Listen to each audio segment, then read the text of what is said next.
The First Book of Samuel, Chapter 1. Now there was a certain man of Ramathaim Zophim, of the hill country of Ephraim, and his name was Elkanah, the son of Jeroham, the son of Elihu, the son of Tohu, the son of Zuph, an Ephraimite. And he had 2 wives. The name of the one was Hannah, and the name of the other Peninnah. And Peninnah had children, but Hannah had no children. This man went up out of his city from year to year to worship and to sacrifice to the Lord of hosts in Shiloh. The 2 sons of Eli, Hophni and Phinehas, priests to the Lord, were there. When the day came that Elkanah sacrificed, he gave to Peninnah his wife, and to all her sons and her daughters portions. But to Hannah he gave a double portion, for he loved Hannah, but the Lord had shut up her womb. Her rival provoked her sorely to make her fret, because the Lord had shut up her womb. As he did so year by year when she went up to the house of the Lord, so she provoked her. Therefore she wept and did not eat. Elkanah her husband said to her, Hannah, why do you weep? And why don't you eat? And why is your heart grieved? Am I not better to you than 10 sons? So Hannah rose up after they had eaten in Shiloh, and after they had drunk. Now Eli the priest was sitting on his seat by the doorpost of the temple of the Lord. She was in bitterness of soul, and prayed to the Lord, and wept sore.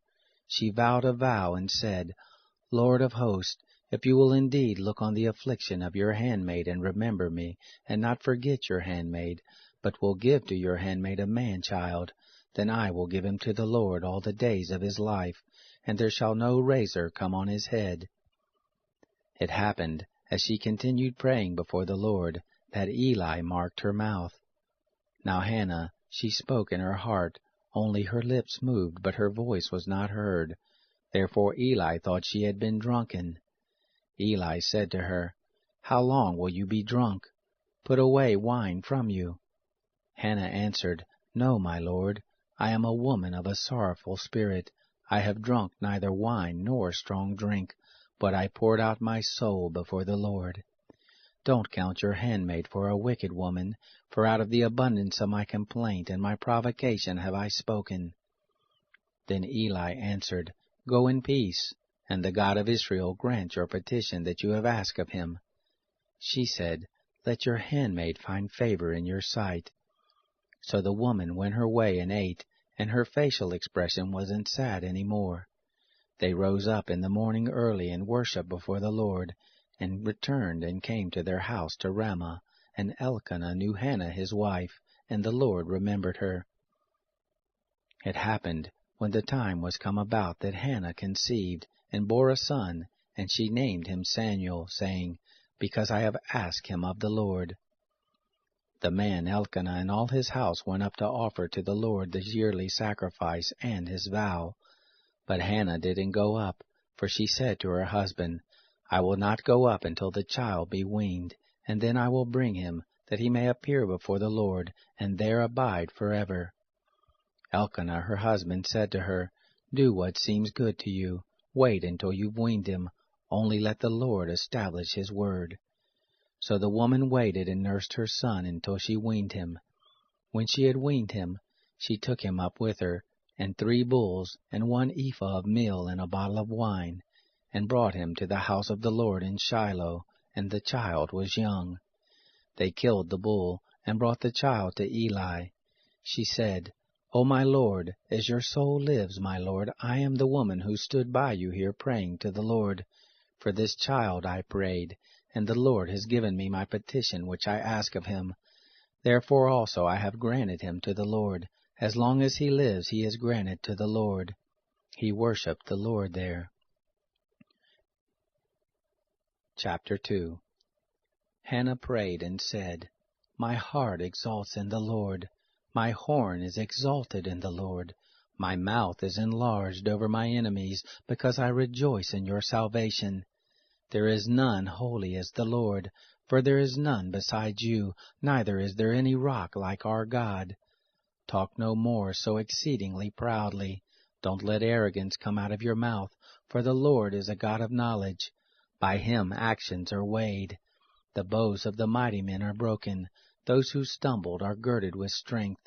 Those who were full have hired themselves out for bread. Those who were hungry have ceased to hunger. Yes, the barren has borne 7. She who has many children languishes. The Lord kills and makes alive. He brings down to Sheol and brings up. The Lord makes poor and makes rich. He brings low, he also lifts up. He raises up the poor out of the dust. He lifts up the needy from the dunghill, to make them sit with princes. Inherit the throne of glory, for the pillars of the earth are the Lord's. He has set the world on them. He will keep the feet of his holy ones. But the wicked shall be put to silence in darkness, for by strength shall no man prevail. Those who strive with the Lord shall be broken to pieces. Against them will he thunder in the sky. The Lord will judge the ends of the earth. He will give strength to his king, exalt the horn of his anointed. Elkanah went to Ramah to his house. The child did minister to the Lord before Eli the priest. Now the sons of Eli were base men. They didn't know the Lord. The custom of the priest with the people was that when any man offered sacrifice, the priest's servant came, while the flesh was boiling, with a flesh hook of 3 teeth in his hand, and he struck it into the pan or kettle or cauldron or pot. All that the flesh hook brought up, the priest took. So they did in Shiloh to all the Israelites who came there. Yes, before they burned the fat, the priest's servants came, and said to the man who sacrificed, Give flesh to roast for the priest, for he will not have boiled flesh of you, but raw. If the man said to him, They will surely burn the fat first, and then take as much as your soul desires, then he would say, No, but you shall give it to me now, and if not, I will take it by force. The sin of the young men was very great before the Lord, for the men despised the offering of the Lord. But Samuel ministered before the Lord, being a child, girded with a linen ephod. Moreover, his mother made him a little robe, and brought it to him from year to year, when she came up with her husband to offer the yearly sacrifice.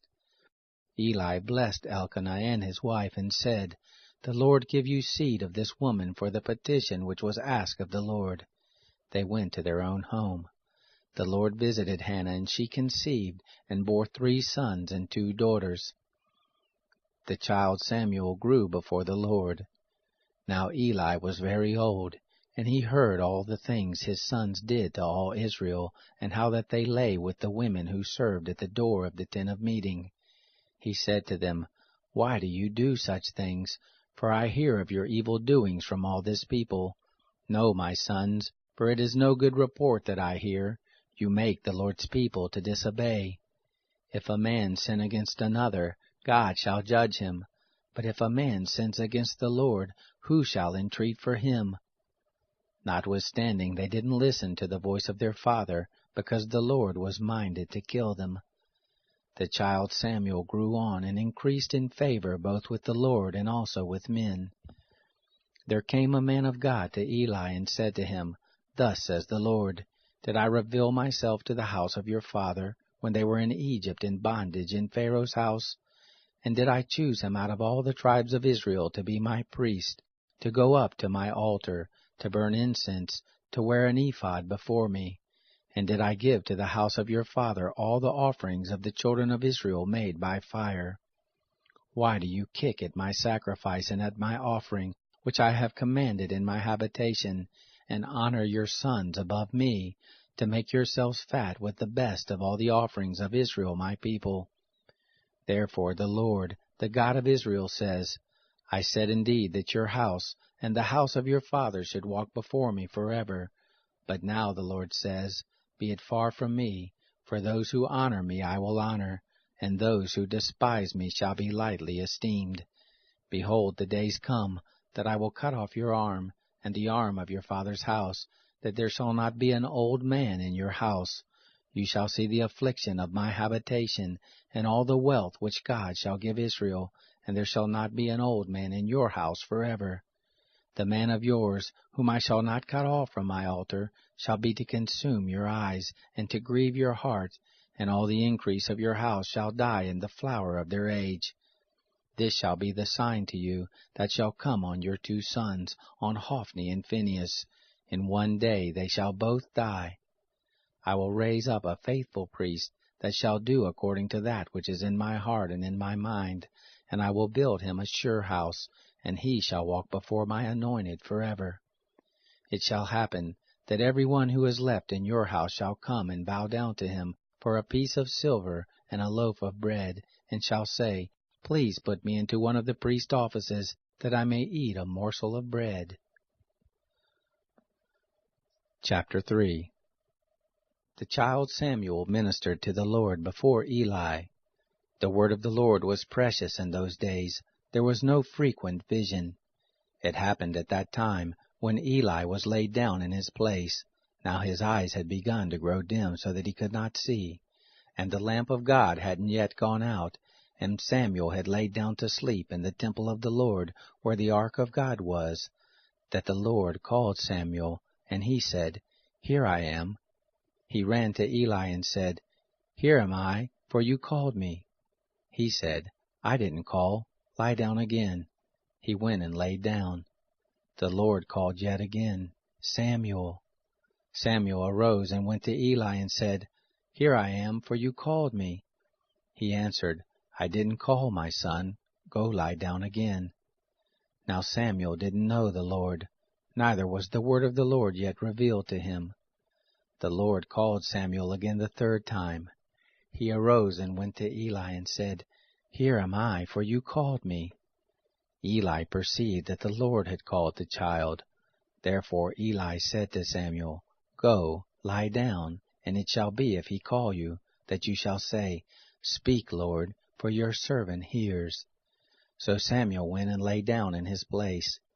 The Lord came and stood, and called as at other times, Samuel, Samuel.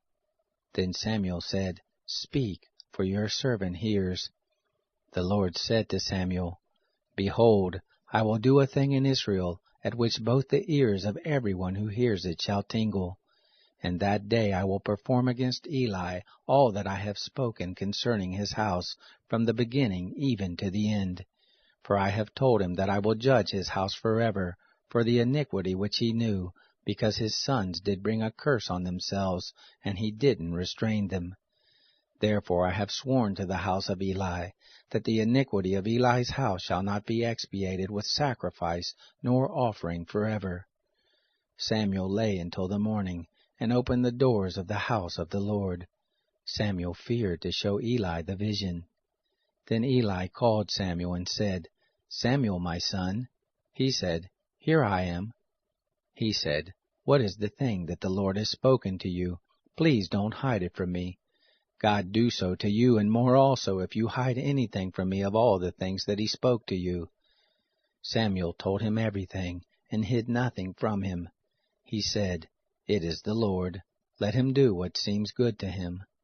Samuel grew, and the Lord was with him, and did let none of his words fall to the ground. All Israel from Dan even to Beersheba knew that Samuel was established to be a prophet of the Lord. The Lord appeared again in Shiloh, for the Lord revealed himself to Samuel in Shiloh by the word of the Lord. Chapter 4. The word of Samuel came to all Israel. Now Israel went out against the Philistines to battle, and encamped beside Ebenezer, and the Philistines encamped in Aphek. The Philistines put themselves in array against Israel, and when they joined battle, Israel was struck before the Philistines, and they killed of the army in the field about 4,000 men. When the people were come into the camp, the elders of Israel said, Why has the Lord struck us today before the Philistines? Let us get the ark of the covenant of the Lord out of Shiloh to us, that it may come among us, and save us out of the hand of our enemy. So the people sent to Shiloh, and they brought from there the ark of the covenant of the Lord of hosts, who sits above the cherubim. And the 2 sons of Eli, Hophni and Phinehas, were there with the ark of the covenant of God. When the ark of the covenant of the Lord came into the camp, all Israel shouted with a great shout, so that the earth rang again. When the Philistines heard the noise of the shout, they said, What means the noise of this great shout in the camp of the Hebrews? They understood that the ark of the Lord had come into the camp. The Philistines were afraid, for they said, God is come into the camp. They said, Woe to us, for there has not been such a thing before. Woe to us, who shall deliver us out of the hand of these mighty gods? These are the gods that struck the Egyptians with all manner of plagues in the wilderness. Be strong and behave yourselves like men, O you Philistines, that you not be servants to the Hebrews, as they have been to you. Quit yourselves like men and fight. The Philistines fought, and Israel was struck, and they fled every man to his tent, and there was a very great slaughter, for there fell of Israel 30,000 footmen. The ark of God was taken, and the 2 sons of Eli, Hophni and Phinehas, were slain. There ran a man of Benjamin out of the army, and came to Shiloh the same day, with his clothes torn, and with earth on his head. When he came, behold, Eli was sitting on his seat by the road watching, for his heart trembled for the ark of God. When the man came into the city and told it, all the city cried out. When Eli heard the noise of the crying, he said, What means the noise of this tumult? The man hurried and came and told Eli. Now Eli was 98 years old, and his eyes were set so that he could not see. The man said to Eli, I am he who came out of the army, and I fled today out of the army. He said, How went the matter, my son? He who brought the news answered, Israel is fled before the Philistines, and there has been also a great slaughter among the people, and your 2 sons also, Hophni and Phinehas, are dead, and the ark of God is taken. It happened, when he made mention of the ark of God, that Eli fell from off his seat backward by the side of the gate, and his neck broke, and he died, for he was an old man and heavy. He had judged Israel 40 years. His daughter-in-law, Phinehas' wife, was with child near to be delivered, and when she heard the news that the ark of God was taken, and that her father-in-law and her husband were dead, she bowed herself and brought forth, for her pains came on her. About the time of her death, the women who stood by her said to her, Don't be afraid, for you have brought forth a son. But she didn't answer, neither did she regard it. She named the child Ichabod, saying, The glory is departed from Israel, because the ark of God was taken, and because of her father-in-law and her husband. She said, The glory is departed from Israel, for the ark of God is taken. Chapter 5. Now the Philistines had taken the ark of God, and they brought it from Ebenezer to Ashdod. The Philistines took the ark of God, and brought it into the house of Dagon, and set it by Dagon. When they of Ashdod arose early on the next day, behold, Dagon was fallen on his face to the ground before the ark of the Lord. They took Dagon and set him in his place again. When they arose early on the next day, behold, Dagon was fallen on his face to the ground before the ark of the Lord, and the head of Dagon and both the palms of his hands lay cut off on the threshold. Only the stump of Dagon was left to him. Therefore neither the priest of Dagon, nor any who come into Dagon's house, tread on the threshold of Dagon in Ashdod to this day. But the hand of the Lord was heavy on them of Ashdod, and he destroyed them, and struck them with tumors, even Ashdod and the borders of it. When the men of Ashdod saw that it was so, they said, The ark of the God of Israel shall not abide with us, for his hand is sore on us, and on Dagon our God. They sent therefore and gathered all the lords of the Philistines to them, and said, What shall we do with the ark of the God of Israel? They answered, Let the ark of the God of Israel be carried about to Gath. They carried the ark of the God of Israel there. It happened that after they had carried it there, the hand of the Lord was against the city with a very great confusion, and he struck the men of the city, both small and great, and tumors broke out on them. So they sent the ark of God to Ekron. It happened as the ark of God came to Ekron that the Ekronites cried out, saying, They have brought about the ark of the God of Israel to us, to kill us and our people. They sent and gathered together all the lords of the Philistines, and they said, Send the ark of the God of Israel away, and let it go again to its own place, that it not kill us and our people. for there was deadly confusion throughout all the city. The hand of God was very heavy there. The men who didn't die were struck with the tumors, and the cry of the city went up to heaven. Chapter 6. The ark of the Lord was in the country of the Philistines 7 months.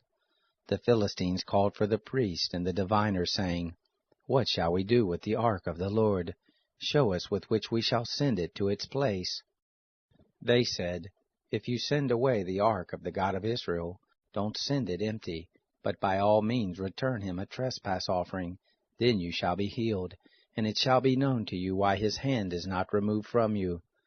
Then they said, What shall be the trespass offering which we shall return to him? They said, 5 golden tumors, and 5 golden mice, according to the number of the lords of the Philistines. For one plague was on you all, and on your lords. Therefore you shall make images of your tumors, and images of your mice that mar the land, and you shall give glory to the God of Israel. Perhaps he will lighten his hand from off you, and from off your gods, and from off your land. Why then do you harden your hearts as the Egyptians and Pharaoh hardened their hearts? When he had worked wonderfully among them, didn't they let the people go, and they departed? Now therefore take and prepare yourselves a new cart, and 2 milk cattle, on which there has come no yoke, and tie the cattle to the cart, and bring their calves home from them. And take the ark of the Lord, and lay it on the cart, and put the jewels of gold, which you return him for a trespass offering, in a box by the side of it, and send it away that it may go. Behold, if it goes up by the way of its own border to Bethshemesh, then he has done us this great evil. But if not, then we shall know that it is not his hand that has struck us, it was a chance that happened to us. The men did so, and took 2 milk cattle, and tied them to the cart, and shut up their calves at home. And they put the ark of the Lord on the cart, and the box with the mice of gold and the images of their tumors. The cattle took the straight way by the way to Bethshemesh. They went along the highway lowing as they went, and didn't turn aside to the right hand or to the left. And the lords of the Philistines went after them to the border of Bethshemesh. They of Bethshemesh were reaping their wheat harvest in the valley, and they lifted up their eyes and saw the ark, and rejoiced to see it. The cart came into the field of Joshua the Bethshemite, and stood there, where there was a great stone, and they split the wood of the cart, and offered up the cattle for a burnt offering to the Lord. The Levites took down the ark of the Lord, and the box that was with it, in which the jewels of gold were, and put them on the great stone. And the men of Bethshemesh offered burnt offerings and sacrificed sacrifices the same day to the Lord. When the 5 lords of the Philistines had seen it, they returned to Ekron the same day. These are the golden tumors which the Philistines returned for a trespass offering to the Lord. For Ashdod 1, for Gaza 1, for Ashkelon 1, for Gath 1, for Ekron 1. And the golden mice, according to the number of all the cities of the Philistines belonging to the 5 lords, both of the fortified cities, and of country villages, even to the great stone, whereon they set down the ark of the Lord, which stone remains to this day in the field of Joshua the Bethshemite. He struck of the men of Bethshemesh, because they had looked into the ark of the Lord. He struck of the people 50,070 men, and the people mourned, because the Lord had struck the people with a great slaughter. The men of Bethshemesh said, Who is able to stand before the Lord, this holy God, and to whom shall he go up from us? They sent messengers to the inhabitants of Kiriath-Jearim, saying, The Philistines have brought back the ark of the Lord. Come down and bring it up to you. Chapter 7. The men of Kiriath-Jearim came and fetched up the ark of the Lord, and brought it into the house of Abinadab in the hill, and sanctified Eleazar his son to keep the ark of the Lord. It happened, from the day that the ark abode in Kiriath-Jearim, that the time was long, for it was 20 years, and all the house of Israel lamented after the Lord. Samuel spoke to all the house of Israel, saying, If you do return to the Lord with all your heart, then put away the foreign gods and the Ashtaroth from among you, and direct your hearts to the Lord, and serve him only, and he will deliver you out of the hand of the Philistines. Then the children of Israel did put away the Baals and the Ashtaroth, and served the Lord only. Samuel said, Gather all Israel to Mizpah, and I will pray for you to the Lord. They gathered together to Mizpah and drew water, and poured it out before the Lord, and fasted on that day, and said there, We have sinned against the Lord. Samuel judged the children of Israel in Mizpah. When the Philistines heard that the children of Israel were gathered together at Mizpah, the lords of the Philistines went up against Israel. When the children of Israel heard it, they were afraid of the Philistines. The children of Israel said to Samuel, Don't cease to cry to the Lord our God for us, that he will save us out of the hand of the Philistines. Samuel took a sucking lamb, and offered it for a whole burnt offering to the Lord. And Samuel cried to the Lord for Israel, and the Lord answered him. As Samuel was offering up the burnt offering, the Philistines drew near to battle against Israel. But the Lord thundered with a great thunder on that day on the Philistines, and confused them, and they were struck down before Israel. The men of Israel went out of Mizpah, and pursued the Philistines, and struck them, until they came under Bethkar. Then Samuel took a stone, and set it between Mizpah and Shin, and called the name of it Ebenezer, saying, Hitherto has the Lord helped us. So the Philistines were subdued, and they came no more within the border of Israel. And the hand of the Lord was against the Philistines all the days of Samuel. The cities which the Philistines had taken from Israel were restored to Israel, from Ekron even to Gath, and the border of it did Israel deliver out of the hand of the Philistines. There was peace between Israel and the Amorites. Samuel judged Israel all the days of his life.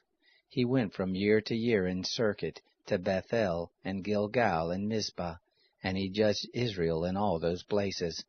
His return was to Ramah, for there was his house, and there he judged Israel, and he built there an altar to the Lord. Chapter 8. It happened when Samuel was old, that he made his sons judges over Israel. Now the name of his firstborn was Joel, and the name of his second Abijah. They were judges in Beersheba. His sons didn't walk in his ways, but turned aside after money, and took bribes, and perverted justice. Then all the elders of Israel gathered themselves together, and came to Samuel to Ramah, and they said to him, Behold, you are old, and your sons don't walk in your ways. Now make us a king to judge us like all the nations. But the thing displeased Samuel when they said, Give us a king to judge us. Samuel prayed to the Lord. The Lord said to Samuel, Listen to the voice of the people in all that they tell you, for they have not rejected you, but they have rejected me, that I should not be king over them. According to all the works which they have done since the day that I brought them out of Egypt, even to this day, and that they have forsaken me, and served other gods, so do they also to you. Now therefore listen to their voice. However, you shall protest solemnly to them, and show them the manner of the king who shall reign over them. Samuel told all the words of the Lord to the people who asked of him a king. He said, This will be the manner of the king who shall reign over you. He will take your sons, and appoint them to him for his chariots, and to be his horsemen, and they shall run before his chariots. And he will appoint them to him for captains of thousands, and captains of 50s. And he will set some to plow his ground, and to reap his harvest, and to make his instruments of war, and the instruments of his chariots. He will take your daughters to be perfumers, and to be cooks, and to be bakers. He will take your fields, and your vineyards, and your olive groves, even the best of them, and give them to his servants. He will take the tenth of your seed, and of your vineyards, and give to his officers and to his servants. He will take your men-servants and your maidservants, and your best young men and your donkeys, and put them to his work. He will take the tenth of your flocks, and you shall be as his servants. You shall cry out in that day because of your king, whom you shall have chosen, and the Lord will not answer you in that day. But the people refused to listen to the voice of Samuel, and they said, No, but we will have a king over us, that we also may be like all the nations, and that our king may judge us, and go out before us, and fight our battles. Samuel heard all the words of the people, and he rehearsed them in the ears of the Lord. The Lord said to Samuel, Listen to their voice, and make them a king. Samuel said to the men of Israel, Go, every man to his city. Chapter 9. Now there was a man of Benjamin, whose name was Kish, the son of Abiel, the son of Zeror, the son of Bechorath, the son of Aphiah, the son of a Benjamite, a mighty man of valor. He had a son whose name was Saul, an impressive young man, and there was not among the children of Israel a better person than he. From his shoulders and upward he was higher than any of the people. The donkeys of Kish, Saul's father, were lost. Kish said to Saul his son, Take now one of the servants with you, and arise, go seek the donkeys. He passed through the hill country of Ephraim, and passed through the land of Shalisha, but they didn't find them. Then they passed through the land of Shalim, and they weren't there. And he passed through the land of the Benjamites, but they didn't find them. When they had come to the land of Zuph, Saul said to his servant who was with him, Come and let us return, lest my father leave off caring for the donkeys and be anxious for us. He said to him, See now, there is in this city a man of God, and he is a man who is held in honor, and all that he says surely comes to pass. Now let us go there. Perhaps he can tell us concerning our journey where we go. Then Saul said to his servant, But if we go, what shall we bring the man? For the bread is spent in our vessels, and there is not a present to bring to the man of God. What do we have? The servant answered Saul again and said, Look, I have in my hand the 4th part of a shekel of silver. That I will give to the man of God to tell us our way. In earlier times in Israel, when a man went to inquire of God, this is what he said, Come and let us go to the seer. For he who is now called a prophet was before called a seer. Then Saul said to his servant, Well said, come, let us go. So they went to the city where the man of God was, and they went up the ascent to the city. They found young maidens going out to draw water, and said to them, Is the seer here? They answered them and said, He is. Look, he is before you. Hurry up now, for he is come today into the city, for the people have a sacrifice today in the high place. As soon as you are come into the city, you shall immediately find him, before he goes up to the high place to eat. For the people will not eat until he comes, because he does bless the sacrifice, and afterwards they eat who are invited. Now therefore go up, for at this time you'll find him. They went up to the city. And as they came within the city, behold, Samuel came out toward them to go up to the high place. Now the Lord had revealed to Samuel a day before Saul came, saying, Tomorrow about this time I will send you a man out of the land of Benjamin, and you shall anoint him to be the prince over my people Israel, and he shall save my people out of the hand of the Philistines. For I have looked on my people, because their cry is come to me. When Samuel saw Saul, the Lord said to him, Look, the man of whom I spoke to you, this same shall have authority over my people. Then Saul drew near to Samuel in the gate and said, Tell me, please, where the seer's house is. Samuel answered Saul and said, I am the seer. Go up before me to the high place, where you shall eat with me today, and in the morning I will let you go, and will tell you all that is in your heart. As for your donkeys who were lost 3 days ago, don't set your mind on them, for they are found. For whom is all that is desirable in Israel? Is it not for you, and for all your father's house? Saul answered, Am I not a Benjamite, of the smallest of the tribes of Israel, and my family the least of all the families of the tribe of Benjamin? Why do you speak to me after this way? Samuel took Saul and his servant, and brought them into the guest chamber, and made them sit in the best place among those who were invited, who were about 30 persons. Samuel said to the cook, Bring the portion which I gave you, of which I said to you, Set it by you.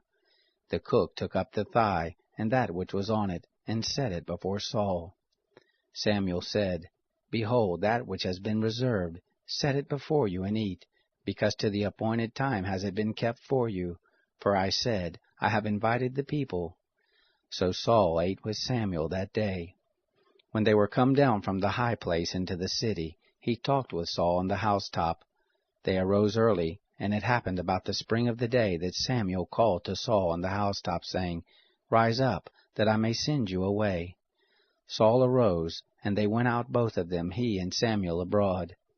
As they were going down at the end of the city, Samuel said to Saul, Bid the servant go on before us. And he passed on. But you stand still first, that I may cause you to hear the word of God. Chapter 10. Then Samuel took the vial of oil, and poured it on his head, and kissed him, and said, Isn't it that the Lord has anointed you to be prince over his inheritance? When you are departed from me today, then you shall find 2 men by Rachel's tomb, in the border of Benjamin at Zelzah, and they will tell you, The donkeys which you seek are found, and behold, your father has left off caring for the donkeys, and is anxious for you, saying, What shall I do for my son? Then you shall go forward from there, and shall come to the oak of Tabor, and there you will meet 3 men going up to God to Bethel, one carrying 3 kids, and another carrying 3 loaves of bread, and another carrying a bottle of wine, and they will greet you, and give you 2 loaves of bread, which you shall receive of their hand. After that you will come to the hill of God, where there is a garrison of the Philistines, and it will happen, when you are come there to the city, that you will meet a band of prophets coming down from the high place with a psaltery, and a tambourine, and a pipe, and a harp before them. And they will be prophesying. And the Spirit of the Lord will come mightily on you, and you shall prophesy with them, and shall be turned into another man. Let it be, when these signs are come to you, that you do as occasion shall serve you, for God is with you. You shall go down before me to Gilgal, and behold, I will come down to you, to offer burnt offerings, and to offer sacrifices of peace offerings. 7 days you shall wait until I come to you, and show you what you shall do. It was so that when he had turned his back to go from Samuel, God gave him another heart, and all those signs happened that day. When they came there to the hill, behold, a band of prophets met him, and the Spirit of God came mightily on him, and he prophesied among them. It happened, when all who knew him before saw that he prophesied with the prophets, then the people said one to another, What is this that is come to the son of Kish? Is Saul also among the prophets? One of the same place answered, Who is their father? Therefore it became a proverb, Is Saul also among the prophets? When he had made an end of prophesying, he came to the high place. Saul's uncle said to him and to his servant, Where did you go? He said, To seek the donkeys, and when we saw that they were not found, we came to Samuel. Saul's uncle said, Tell me, please, what Samuel said to you. Saul said to his uncle, He told us plainly that the donkeys were found, but concerning the matter of the kingdom of which Samuel spoke, he didn't tell him. Samuel called the people together to the Lord to Mizpah, and he said to the children of Israel, Thus says the Lord, the God of Israel, I brought up Israel out of Egypt, and I delivered you out of the hand of the Egyptians, and out of the hand of all the kingdoms that oppressed you. But you have this day rejected your God, who himself saves you out of all your calamities and your distresses, and you have said to him, No, but set a king over us. Now therefore present yourselves before the Lord by your tribes and by your thousands. So Samuel brought all the tribes of Israel near, and the tribe of Benjamin was taken. He brought the tribe of Benjamin near by their families, and the family of the Matrites was taken, and Saul the son of Kish was taken. But when they sought him, he could not be found. Therefore they asked of the Lord further, Is there yet a man to come here? The Lord answered, Behold, he has hid himself among the baggage. They ran and bought him there, and when he stood among the people, he was higher than any of the people from his shoulders upward. And Samuel said to all the people, You see him whom the Lord has chosen, that there is none like him among all the people. All the people shouted and said, Long live the king! Then Samuel told the people the manner of the kingdom, and wrote it in a book, and laid it up before the Lord. Samuel sent all the people away, every man to his house. Saul also went to his house to Gibeah, and there went with him the host, whose hearts God had touched. But certain worthless fellows said, How can this man save us? They despised him and brought him no present, but he held his peace. Chapter 11. Then Nahash the Ammonite came up and encamped against Jabesh-Gilead. And all the men of Jabesh said to Nahash, Make a covenant with us, and we will serve you. Nahash the Ammonite said to them, On this condition will I make it with you, that all your right eyes be put out, and I will lay it for a reproach on all Israel. The elders of Jabesh said to him, Give us 7 days' rest, that we may send messengers to all the borders of Israel, and then, if there be none to save us, we will come out to you. Then came the messengers to Gibeah of Saul, and spoke these words in the ears of the people, and all the people lifted up their voice and wept. Behold, Saul came following the oxen out of the field, and Saul said, What ails the people that they weep? They told him the words of the men of Jabesh. The Spirit of God came mightily on Saul when he heard those words, and his anger was kindled greatly. He took a yoke of oxen, and cut them in pieces, and sent them throughout all the borders of Israel by the hand of messengers, saying, Whoever doesn't come forth after Saul and after Samuel, so shall it be done to his oxen. The dread of the Lord fell on the people, and they came out as one man.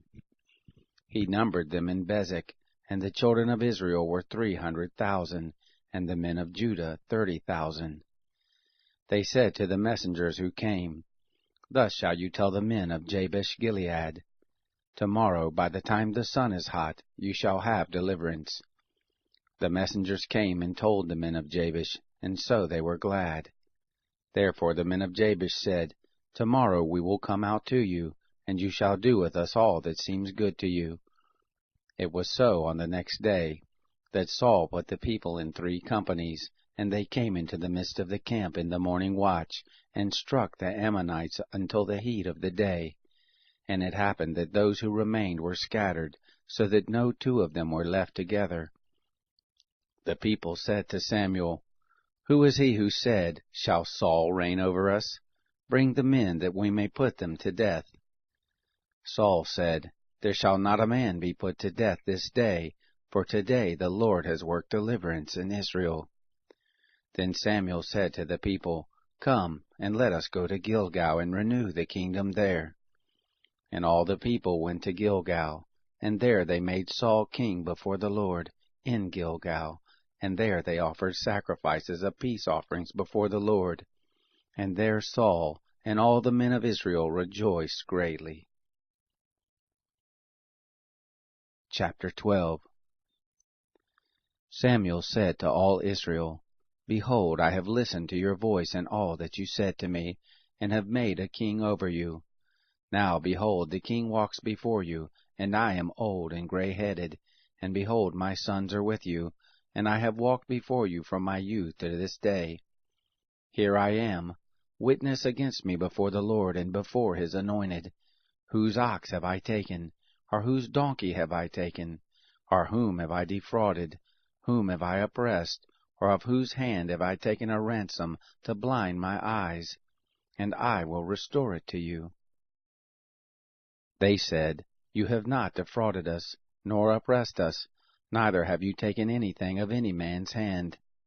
He said to them, The Lord is witness against you, and his anointed is witness this day, that you have not found anything in my hand. They said, He is witness. Samuel said to the people, It is the Lord who appointed Moses and Aaron, and that brought your fathers up out of the land of Egypt. Now therefore stand still, that I may plead with you before the Lord concerning all the righteous acts of the Lord, which he did to you and to your fathers. When Jacob was come into Egypt, and your fathers cried to the Lord, then the Lord sent Moses and Aaron, who brought forth your fathers out of Egypt, and made them to dwell in this place. But they forgot the Lord their God, and he sold them into the hand of Sisera, captain of the host of Hazor, and into the hand of the Philistines, and into the hand of the king of Moab, and they fought against them. They cried to the Lord and said, We have sinned, because we have forsaken the Lord, and have served the Baals and the Ashtaroth. But now deliver us out of the hand of our enemies, and we will serve you. The Lord sent Jerubbaal, and Badon, and Jephthah, and Samuel, and delivered you out of the hand of your enemies on every side, and you lived in safety. When you saw that Nahash the king of the children of Ammon came against you, you said to me, No, but a king shall reign over us, when the Lord your God was your king. Now therefore see the king whom you have chosen, and whom you have asked for, and behold, the Lord has set a king over you. If you will fear the Lord, and serve him, and listen to his voice, and not rebel against the commandment of the Lord, both you and also the king who reigns over you are followers of the Lord your God, well. But if you will not listen to the voice of the Lord, but rebel against the commandment of the Lord, then will the hand of the Lord be against you as it was against your fathers. Now therefore stand still, and see this great thing which the Lord will do before your eyes. Isn't it wheat harvest today? I will call to the Lord, that he may send thunder and rain, and you shall know and see that your wickedness is great, which you have done in the sight of the Lord, in asking you a king. So Samuel called to the Lord, and the Lord sent thunder and rain that day, and all the people greatly feared the Lord and Samuel. All the people said to Samuel, Pray for your servants to the Lord your God, that we not die, for we have added this to all our sins, to ask us a king. Samuel said to the people, Don't be afraid. You have indeed done all this evil, yet don't turn aside from following the Lord, but serve the Lord with all your heart, and don't turn aside, for then would you go after vain things, which can't profit or deliver, for they are vain. The Lord will not forsake his people for his great name's sake, because it has pleased the Lord to make you a people to himself. Moreover, as for me, far be it from me that I should sin against the Lord in ceasing to pray for you. But I will instruct you in the good and the right way. Only fear the Lord, and serve him in truth with all your heart, for consider how great things he has done for you. But if you shall still do wickedly, you shall be consumed, both you and your king. Chapter 13. Saul was 40 years old when he began to reign, and when he had reigned 2 years over Israel, Saul chose him 3,000 men of Israel, of which 2,000 were with Saul in Michmash, and in the mount of Bethel, and 1,000 were with Jonathan in Gibeah of Benjamin. And the rest of the people he sent, every man to his tent. Jonathan struck the garrison of the Philistines that was in Geba, and the Philistines heard of it. Saul blew the trumpet throughout all the land, saying, Let the Hebrews hear. All Israel heard that Saul had struck the garrison of the Philistines, and also that Israel was had an abomination with the Philistines. The people were gathered together after Saul to Gilgal. The Philistines assembled themselves together to fight with Israel, 30,000 chariots, and 6,000 horsemen, and people as the sand which is on the open seashore in multitude. And they came up, and encamped in Michmash, eastward of Beth-aven. When the men of Israel saw that they were in a strait, for the people were distressed, then the people did hide themselves in caves, and in thickets, and in rocks, and in coverts, and in pits. Now some of the Hebrews had gone over the Jordan to the land of Gad and Gilead. But as for Saul, he was yet in Gilgal, and all the people followed him trembling. He stayed 7 days, according to the set time that Samuel had appointed. But Samuel didn't come to Gilgal, and the people were scattered from him. Saul said, Bring here the burnt offering to me, and the peace offerings. He offered the burnt offering. It came to pass that as soon as he had made an end of offering the burnt offering, behold, Samuel came, and Saul went out to meet him, that he might greet him. Samuel said, What have you done? Saul said, Because I saw that the people were scattered from me, and that you didn't come within the days appointed, and that the Philistines assembled themselves together at Michmash. Therefore I said, Now will the Philistines come down on me to Gilgal, and I haven't entreated the favor of the Lord. I forced myself therefore and offered the burnt offering. Samuel said to Saul, You have done foolishly. You have not kept the commandment of the Lord your God which he commanded you. For now would the Lord have established your kingdom on Israel forever. But now your kingdom shall not continue. The Lord has sought him a man after his own heart, and the Lord has appointed him to be prince over his people, because you have not kept that which the Lord commanded you. Samuel arose, and got him up from Gilgal to Gibeah of Benjamin. Saul numbered the people who were present with him about 600 men. Saul and Jonathan his son, and the people who were present with them, abode in Geba of Benjamin. But the Philistines encamped in Michmash. The spoilers came out of the camp of the Philistines in 3 companies. One company turned to the way that leads to Ophrah, to the land of Shual. And another company turned the way to Beth-horon. And another company turned the way of the border that looks down on the valley of Zeboim, toward the wilderness. Now there was no smith found throughout all the land of Israel, for the Philistines said, Lest the Hebrews make them swords or spears. But all the Israelites went down to the Philistines to sharpen every man his plowshare, mattock, axe, and sickle. Yet they had a file for the mattocks, and for the plowshares, and for the forks, and for the axes, and to set the goads. So it came to pass in the day of battle, that there was neither sword nor spear found in the hand of any of the people who were with Saul and Jonathan, but with Saul and Jonathan his son there was found one. The garrison of the Philistines went out of the pass to Michmash. Chapter 14. Now it fell on a day that Jonathan the son of Saul said to the young man who bore his armor, Come, and let us go over to the Philistines' garrison that is on the other side. But he didn't tell his father. Saul abode in the uttermost part of Gibeah, under the pomegranate tree which is in Migron, and the people who were with him were about 600 men.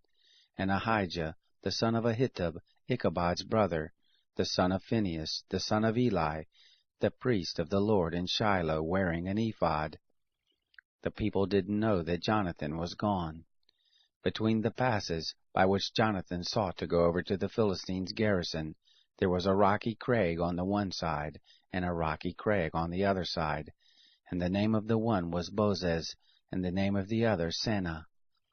The one crag rose up on the north in front of Michmash, and the other on the south in front of Geba. Jonathan said to the young men who bore his armor, Come, and let us go over to the garrison of these uncircumcised. It may be that the Lord will work for us, for there is no restraint to the Lord to save by many or by few. His armor-bearer said to him, Do all that is in your heart. Turn, behold, I am with you according to your heart. Then Jonathan said, Look, we will pass over to the men, and we will disclose ourselves to them. If they say to us, Wait until we come to you, then we will stand still in our place, and will not go up to them. But if they say, Come up to us, then we will go up, for the Lord has delivered them into our hand, and this shall be the sign to us. Both of them revealed themselves to the garrison of the Philistines, and the Philistines said, Look, the Hebrews come out of their holes where they had hid themselves. The men of the garrison answered Jonathan and his armor-bearer, and said, Come up to us, and we will show you a thing. Jonathan said to his armor-bearer, Come up after me, for the Lord has delivered them into the hand of Israel. Jonathan climbed up on his hands and on his feet, and his armor-bearer after him. And they fell before Jonathan, and his armor-bearer killed them after him.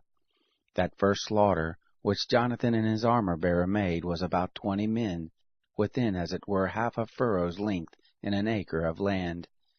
There was a trembling in the camp, in the field, and among all the people, the garrison and the spoilers, they also trembled, and the earth quaked, so that there was an exceedingly great trembling. The watchmen of Saul in Gibeah of Benjamin looked, and behold, the multitude melted away, and they went here and there. Then Saul said to the people who were with him, Look now and see who has gone from us. When they had numbered, behold, Jonathan and his armor-bearer were not there. Saul said to Ahijah, Bring here the ark of God. For the ark of God was there at that time with the children of Israel. It happened, while Saul talked to the priest, that the tumult that was in the camp of the Philistines went on and increased. And Saul said to the priest, Withdraw your hand. Saul and all the people who were with him were gathered together, and came to the battle. And behold, every man's sword was against his fellow, and there was a very great confusion. Now the Hebrews who were with the Philistines as before, and who went up with them into the camp from the country round about, even they also turned to be with the Israelites who were with Saul and Jonathan. Likewise all the men of Israel who had hid themselves in the hill country of Ephraim, when they heard that the Philistines fled, even they also followed hard after them in the battle. So the Lord saved Israel that day, and the battle passed over by Beth-aven. The men of Israel were distressed that day, for Saul had adjured the people, saying, Cursed be the man who eats any food until it be evening, and I be avenged on my enemies. So none of the people tasted food. All the people came into the forest, and there was honey on the ground. When the people were come to the forest, behold, the honey dropped, but no man put his hand to his mouth, for the people feared the oath. But Jonathan didn't hear when his father charged the people with the oath. Therefore he put forth the end of the rod that was in his hand, and dipped it in the honeycomb, and put his hand to his mouth, and his eyes were enlightened. Then answered one of the people, and said, Your father directly charged the people with an oath, saying, Cursed be the man who eats food this day. The people were faint. Then Jonathan said, My father has troubled the land. Please look how my eyes have been enlightened, because I tasted a little of this honey. How much more, if the people had eaten freely today of the spoil of their enemies which they have found? For now there has been no great slaughter among the Philistines. They struck of the Philistines that day from Michmash to Ajalon. The people were very faint, and the people flew on the spoil, and took sheep and oxen and calves, and killed them on the ground, and the people ate them with the blood. Then they told Saul, saying, Look, the people sin against the Lord, in that they eat with the blood. He said, You have dealt treacherously. Roll a great stone to me this day. Saul said, Disperse yourselves among the people, and tell them, Bring here every man his ox, and every man his sheep, and kill them here and eat, and don't sin against the Lord in eating with the blood. All the people brought every man his ox with him that night, and killed them there. Saul built an altar to the Lord. The same was the first altar that he built to the Lord. Saul said, Let us go down after the Philistines by night, and take spoil among them until the morning light, and let us not leave a man of them. They said, Do whatever seems good to you. Then the priest said, Let us draw near here to God. Saul asked counsel of God, Shall I go down after the Philistines? Will you deliver them into the hand of Israel? But he didn't answer him that day. Saul said, Draw near here, all you chiefs of the people, and know and see in which this sin has been this day. For as the Lord lives, who saves Israel, though it be in Jonathan my son, he shall surely die. But there was not a man among all the people who answered him. Then he said to all Israel, Be you on one side, and I and Jonathan my son will be on the other side. The people said to Saul, Do what seems good to you. Therefore Saul said to the Lord, the God of Israel, Show the right. Jonathan and Saul were taken by lot, but the people escaped. Saul said, Cast lots between me and Jonathan my son. Jonathan was taken. Then Saul said to Jonathan, Tell me what you have done. Jonathan told him and said, I did certainly taste a little honey with the end of the rod that was in my hand, and behold, I must die? Saul said, God do so and more also, for you shall surely die, Jonathan. The people said to Saul, Shall Jonathan die, who has worked this great salvation in Israel? Far from it. As the Lord lives, there shall not one hair of his head fall to the ground, for he has worked with God this day. So the people rescued Jonathan, that he didn't die. Then Saul went up from following the Philistines, and the Philistines went to their own place. Now when Saul had taken the kingdom over Israel, he fought against all his enemies on every side, against Moab, and against all the children of Ammon, and against Edom, and against the kings of Zobah, and against the Philistines, and wherever he turned himself, he put them to the worse. He did valiantly and struck the Amalekites, and delivered Israel out of the hands of those who despoiled them. Now the sons of Saul were Jonathan, and Ishvi, and Malchishua, and the names of his 2 daughters were these, the name of the firstborn Merab, and the name of the younger Michal. And the name of Saul's wife was Ahinoam, the daughter of Ahimaaz. The name of the captain of the host was Abner, the son of Ner, Saul's uncle. Kish was the father of Saul, and Ner, the father of Abner, was the son of Abiel. There was hard war against the Philistines all the days of Saul, and when Saul saw any mighty man, or any valiant man, he took him to him. Chapter 15. Samuel said to Saul, The Lord sent me to anoint you to be king over his people, over Israel. Now therefore listen to the voice of the words of the Lord.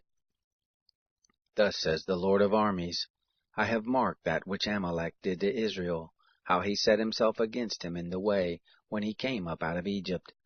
Now go and strike Amalek, and utterly destroy all that they have, and don't spare them, but kill both man and woman, infant and suckling, ox and sheep, camel and donkey.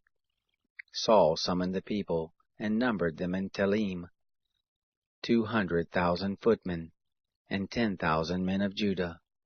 Saul came to the city of Amalek, and laid wait in the valley. Saul said to the Kenites, Go, depart, get you down from among the Amalekites, lest I destroy you with them. For you have shown kindness to all the children of Israel when they came up out of Egypt. So the Kenites departed from among the Amalekites. Saul struck the Amalekites from Havilah as you go to Shur, that is before Egypt. He took Agag, the king of the Amalekites, alive, and utterly destroyed all the people with the edge of the sword. But Saul and the people spared Agag, and the best of the sheep and of the oxen, and of the fatlings and the lambs, and all that was good, and wouldn't utterly destroy them. But everything that was vile and refuse, that they utterly destroyed. Then the word of the Lord came to Samuel, saying, It grieves me that I have set up Saul to be king, for he has turned back from following me, and has not performed my commandments. Samuel was angry, and he cried to the Lord all night. Samuel rose early to meet Saul in the morning, and it was told Samuel, saying, Saul came to Carmel, and behold, he set up a monument, and turned and passed on, and went down to Gilgal. Samuel came to Saul, and Saul said to him, Blessed are you by the Lord, I have performed the commandment of the Lord. Samuel said, What means then this bleating of the sheep in my ears, and the lowing of the oxen which I hear? Saul said, They have brought them from the Amalekites, for the people spared the best of the sheep and of the oxen, to sacrifice to the Lord your God, and the rest we have utterly destroyed. Then Samuel said to Saul, Stay, and I will tell you what the Lord has said to me this night. He said to him, Say on. Samuel said, Though you were little in your own sight, weren't you made the head of the tribes of Israel?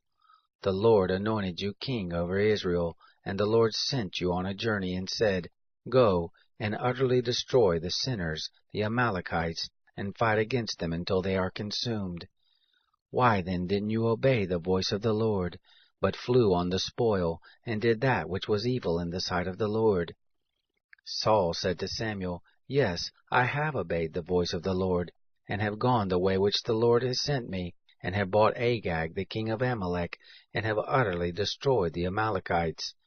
But the people took of the spoil, sheep and oxen, the chief of the devoted things, to sacrifice to the Lord your God in Gilgal. Samuel said, Has the Lord as great delight in burnt offerings and sacrifices as in obeying the voice of the Lord? Behold, to obey is better than sacrifice, and to listen than the fat of rams. For rebellion is as the sin of witchcraft, and stubbornness is as idolatry and the teraphim. Because you have rejected the word of the Lord, he has also rejected you from being king. Saul said to Samuel, I have sinned, for I have transgressed the commandment of the Lord, and your words, because I feared the people and obeyed their voice. Now therefore, please pardon my sin, and turn again with me, that I may worship the Lord. Samuel said to Saul, I will not return with you, for you have rejected the word of the Lord, and the Lord has rejected you from being king over Israel. As Samuel turned about to go away, Saul laid hold on the skirt of his robe, and it tore. Samuel said to him, The Lord has torn the kingdom of Israel from you this day, and has given it to a neighbor of yours, who is better than you. Also the strength of Israel will not lie nor repent, for he is not a man that he should repent. Then he said, I have sinned, yet honor me now, please, before the elders of my people, and before Israel, and turn again with me, that I may worship the Lord your God. So Samuel turned again after Saul, and Saul worshipped the Lord. Then Samuel said, Bring here to me Agag, the king of the Amalekites. Agag came to him cheerfully. Agag said, Surely the bitterness of death is past.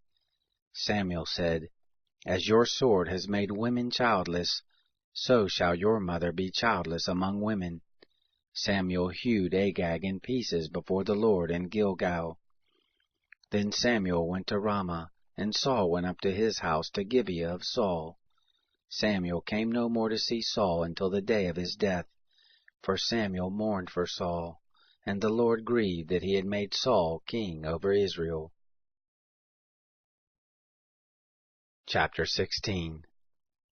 The Lord said to Samuel, How long will you mourn for Saul, seeing I have rejected him from being king over Israel? Fill your horn with oil and go. I will send you to Jesse the Bethlehemite, for I have provided me a king among his sons. Samuel said, How can I go? If Saul hears it, he will kill me.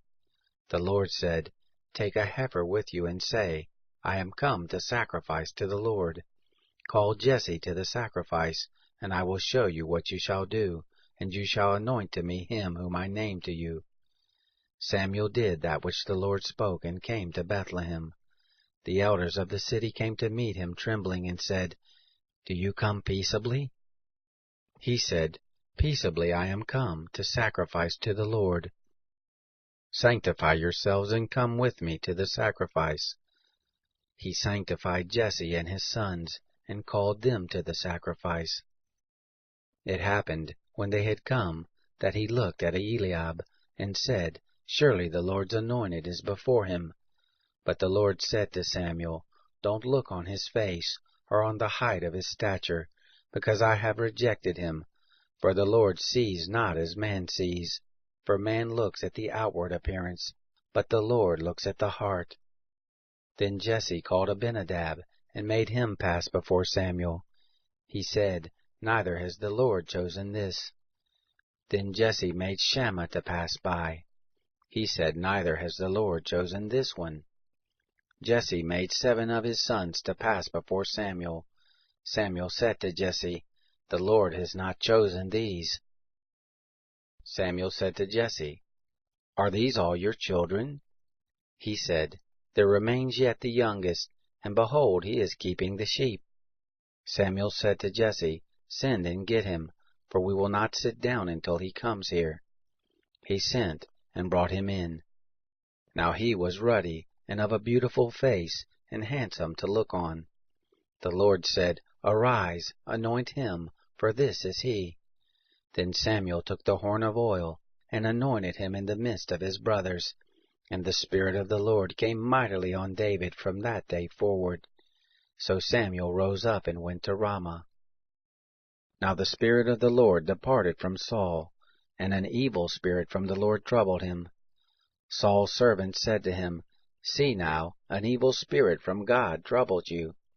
Let our Lord now command your servants who are before you, to seek out a man who is a skillful player on the harp. And it shall happen, when the evil spirit from God is on you, that he shall play with his hand, and you shall be well. Saul said to his servants, Provide me now a man who can play well, and bring him to me. Then answered one of the young men, and said, Behold, I have seen a son of Jesse, the Bethlehemite, who is skillful in playing, and a mighty man of valor, and a man of war, and prudent in speech, and a handsome person, and the Lord is with him." Therefore Saul sent messengers to Jesse and said, "Send me David your son, who is with the sheep." Jesse took a donkey loaded with bread, and a bottle of wine, and a kid, and sent them by David his son to Saul. David came to Saul and stood before him, and he loved him greatly, and he became his armor-bearer. Saul sent to Jesse, saying, "Please let David stand before me, for he has found favor in my sight." It happened, when the evil spirit from God was on Saul, that David took the harp and played with his hand. So Saul was refreshed and was well, and the evil spirit departed from him. Chapter 17. Now the Philistines gathered together their armies to battle, and they were gathered together at Soko, which belongs to Judah, and encamped between Soko and Azekah, in Ephes Dammim. Saul and the men of Israel were gathered together, and encamped in the valley of Elah, and set the battle in array against the Philistines. The Philistines stood on the mountain on one side, and Israel stood on the mountain on the other side, and there was a valley between them. There went out a champion out of the camp of the Philistines, named Goliath, of Gath, whose height was 6 cubits and a span. He had a helmet of brass on his head, and he was clad with a coat of mail, and the weight of the coat was 5,000 shekels of brass. He had brass shin armor on his legs, and a javelin of brass between his shoulders. The staff of his spear was like a weaver's beam, and his spear's head weighed 600 shekels of iron, and his shield-bearer went before him. He stood and cried to the armies of Israel, and said to them, "Why are you come out to set your battle in array? Am I not a Philistine, and you servants to Saul? Choose a man for you, and let him come down to me. If he be able to fight with me and kill me, then we will be your servants. But if I prevail against him and kill him, then you shall be our servants and serve us." The Philistine said, "I defy the armies of Israel this day. Give me a man that we may fight together." When Saul and all Israel heard those words of the Philistine, they were dismayed and greatly afraid. Now David was the son of that Ephrathite of Bethlehem, Judah, whose name was Jesse, and he had 8 sons. And the man was an old man in the days of Saul, stricken in years among men. The 3 eldest sons of Jesse had gone after Saul to the battle, and the names of his 3 sons who went to the battle were Eliab the firstborn, and next to him Abinadab, and the third Shammah. David was the youngest, and the 3 eldest followed Saul. Now David went back and forth from Saul to feed his father's sheep at Bethlehem. The Philistine drew near morning and evening, and presented himself 40 days. Jesse said to David his son, "Take now for your brothers an ephah of this parched grain, and these 10 loaves, and carry them quickly to the camp for your brothers, and bring these 10 cheeses to the captain of their 1,000, and see how your brothers fare, and take their pledge." Now Saul, and they, and all the men of Israel were in the valley of Elah, fighting with the Philistines. David rose up early in the morning, and left the sheep with a keeper, and took and went as Jesse had commanded him, and he came to the place of the wagons, as the host which was going forth to the fight shouted for the battle. Israel and the Philistines put the battle in array, army against army. David left his baggage in the hand of the keeper of the baggage, and ran to the army, and came and greeted his brothers. As he talked with them, behold, there came up the champion, the Philistine of Gath, Goliath by name, out of the ranks of the Philistines, and spoke according to the same words, and David heard them.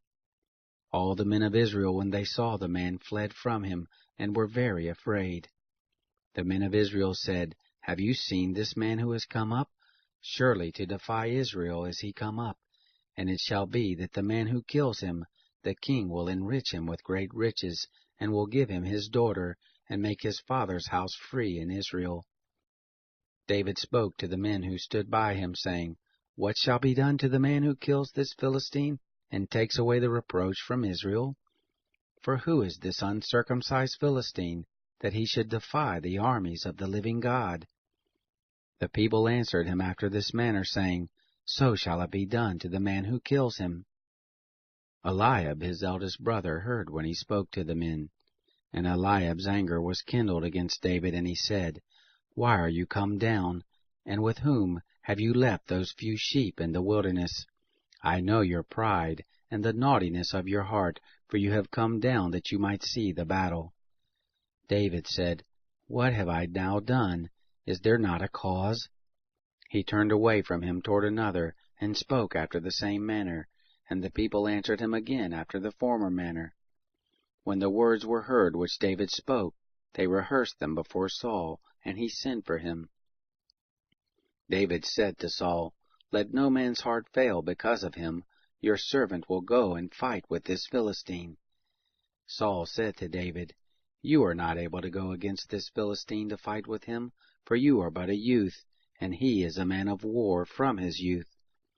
David said to Saul, Your servant was keeping his father's sheep, and when there came a lion or a bear, and took a lamb out of the flock, I went out after him, and struck him, and delivered it out of his mouth. And when he arose against me, I caught him by his beard, and struck him, and killed him. Your servant struck both the lion and the bear, and this uncircumcised Philistine shall be as one of them, seeing he has defied the armies of the living God. David said, The Lord who delivered me out of the paw of the lion, and out of the paw of the bear, he will deliver me out of the hand of this Philistine. Saul said to David, Go, and the Lord shall be with you. Saul clad David with his clothing, and he put a helmet of brass on his head, and he clad him with a coat of mail. David girded his sword on his clothing, and he tried to go, for he had not proved it. David said to Saul, I can't go with these, for I have not proved them. David put them off him. He took his staff in his hand, and chose 5 smooth stones out of the brook, and put them in the shepherd's bag which he had, even in his wallet, and his sling was in his hand, and he drew near to the Philistine. The Philistine came on and drew near to David, and the man who bore the shield went before him. When the Philistine looked about and saw David, he disdained him, for he was but a youth, and ruddy, and fair of face.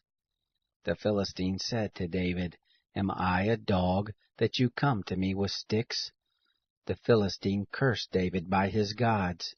The Philistine said to David, Come to me, and I will give your flesh to the birds of the sky, and to the animals of the field. Then David said to the Philistine, You come to me with a sword, and with a spear, and with a javelin. But I come to you in the name of the Lord of hosts, the God of the armies of Israel, whom you have defied. This day will the Lord deliver you into my hand, and I will strike you, and take your head from off you. And I will give the dead bodies of the host of the Philistines this day to the birds of the sky, and to the wild animals of the earth, that all the earth may know that there is a God in Israel, and that all this assembly may know that the Lord doesn't save with sword and spear, for the battle is the Lord's, and he will give you into our hand. It happened, when the Philistine arose and came and drew near to meet David, that David hurried and ran toward the army to meet the Philistine. David put his hand in his bag, and took there a stone, and slung it, and struck the Philistine in his forehead, and the stone sank into his forehead, and he fell on his face to the earth. So David prevailed over the Philistine with a sling and with a stone, and struck the Philistine and killed him. But there was no sword in the hand of David.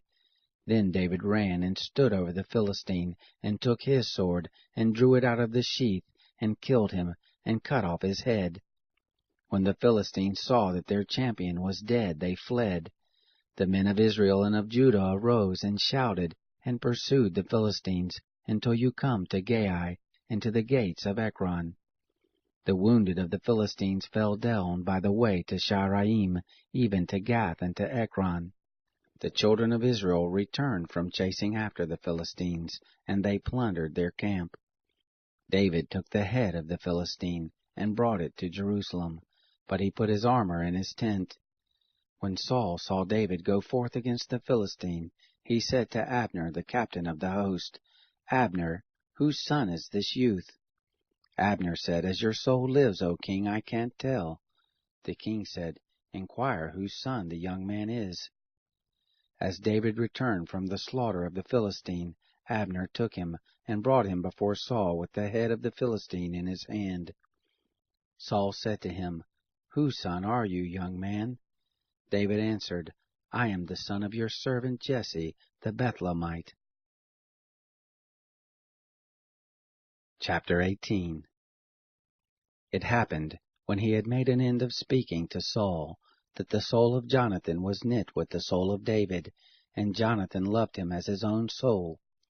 Saul took him that day and would not let him go any more to his father's house. Then Jonathan and David made a covenant, because he loved him as his own soul. Jonathan stripped himself of the robe that was on him and gave it to David, and his clothing, even to his sword, and to his bow, and to his sash. David went out wherever Saul sent him, and behaved himself wisely, and Saul set him over the men of war, and it was good in the sight of all the people, and also in the sight of Saul's servants. It happened as they came, when David returned from the slaughter of the Philistine, that the women came out of all the cities of Israel, singing and dancing, to meet King Saul, with tambourines, with joy, and with instruments of music. The women sang one to another as they played, and said, Saul has slain his thousands, David his 10,000s. Saul was very angry, and this saying displeased him, and he said, They have ascribed to David 10,000s, and to me they have ascribed but thousands. What can he have more but the kingdom itself? Saul eyed David from that day forward.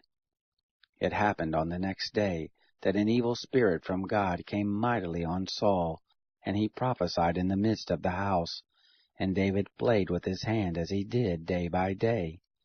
Saul had his spear in his hand, and Saul cast the spear, for he said, I will strike David even to the wall. David hid out of his presence twice. Saul was afraid of David, because the Lord was with him, and was departed from Saul. Therefore Saul removed him from him, and made him his captain over 1,000, and he went out and came in before the people. David behaved himself wisely in all his ways, and the Lord was with him. When Saul saw that he behaved himself very wisely, he stood in awe of him. But all Israel and Judah loved David, for he went out and came in before them. Saul said to David, Behold, my elder daughter Merab, I will give her as wife. Only be valiant for me and fight the Lord's battles. For Saul said, Don't let my hand be on him, but let the hand of the Philistines be on him. David said to Saul, Who am I, and what is my life, or my father's family in Israel, that I should be son-in-law to the king? But it happened at the time when Merab, Saul's daughter, should have been given to David, that she was given to Adriel the Maholathite as wife. Michal, Saul's daughter, loved David, and they told Saul, and the thing pleased him. Saul said, I will give her to him, that she may be a snare to him, and that the hand of the Philistines may be against him. Therefore Saul said to David, You shall this day be my son-in-law a second time. Saul commanded his servants, saying, Commune with David secretly, and say, Behold, the king has delight in you, and all his servants love you. Now therefore be the king's son-in-law. Saul's servants spoke those words in the ear of David. David said, Does it seem to you a light thing to be the king's son-in-law, seeing that I am a poor man, and lightly esteemed? Saul's servants told him what David said. Saul said, This is what you shall tell David. The king desires no dowry, except 100 foreskins of the Philistines, to be avenged on the king's enemies. Now Saul thought to make David fall by the hand of the Philistines. When his servants told David these words, it pleased David well to be the king's son-in-law. The days were not expired, and David arose and went, he and his men, and killed of the Philistines 200 men. And David brought their foreskins, and they gave them in full number to the king, that he might be the king's son-in-law. Saul gave him Michal his daughter as wife. Saul saw and knew that the Lord was with David, and Michal, Saul's daughter, loved him. Saul was more afraid of David, and Saul was David's enemy continually. Then the princes of the Philistines went forth, and it happened, as often as they went forth, that David behaved himself more wisely than all the servants of Saul, so that his name was always talked about. Chapter 19. Saul spoke to Jonathan his son, and to all his servants, that they should kill David. But Jonathan, Saul's son, delighted in David. Jonathan told David, saying, Saul my father seeks to kill you. Now therefore please take care of yourself in the morning, and live in a secret place, and hide yourself, and I will go out and stand beside my father in the field where you are, and I will commune with my father about you, and if I see anything I will tell you. Jonathan spoke good of David to Saul his father, and said to him, Don't let the king sin against his servant, against David, because he has not sinned against you, and because his works have been very good toward you, for he put his life in his hand, and struck the Philistine. And the Lord worked a great victory for all Israel. You saw it, and did rejoice. Why then will you sin against innocent blood, to kill David without a cause? Saul listened to the voice of Jonathan, and Saul swore, As the Lord lives, he shall not be put to death. Jonathan called David, and Jonathan told him all those things. Jonathan brought David to Saul, and he was in his presence as before. There was war again, and David went out and fought with the Philistines, and killed them with a very great slaughter, and they fled before him. An evil spirit from the Lord was on Saul, as he sat in his house with his spear in his hand, and David was playing with his hand. Saul sought to strike David, even to the wall with the spear, but he slipped away out of Saul's presence, and he struck the spear into the wall, and David fled and escaped that night. Saul sent messengers to David's house to watch him, and to kill him in the morning, and Michal, David's wife, told him, saying, If you don't save your life tonight, tomorrow you will be slain. So Michal let David down through the window, and he went and fled and escaped. Michal took the teraphim, and laid it in the bed, and put a pillow of goat's hair at the head of it, and covered it with the clothes.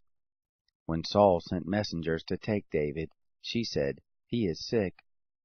Saul sent the messengers to see David, saying, Bring him up to me in the bed, that I may kill him. When the messengers came in, behold, the teraphim was in the bed, with the pillow of goat's hair at its head. Saul said to Michal, Why have you deceived me, and let my enemy go, so that he has escaped?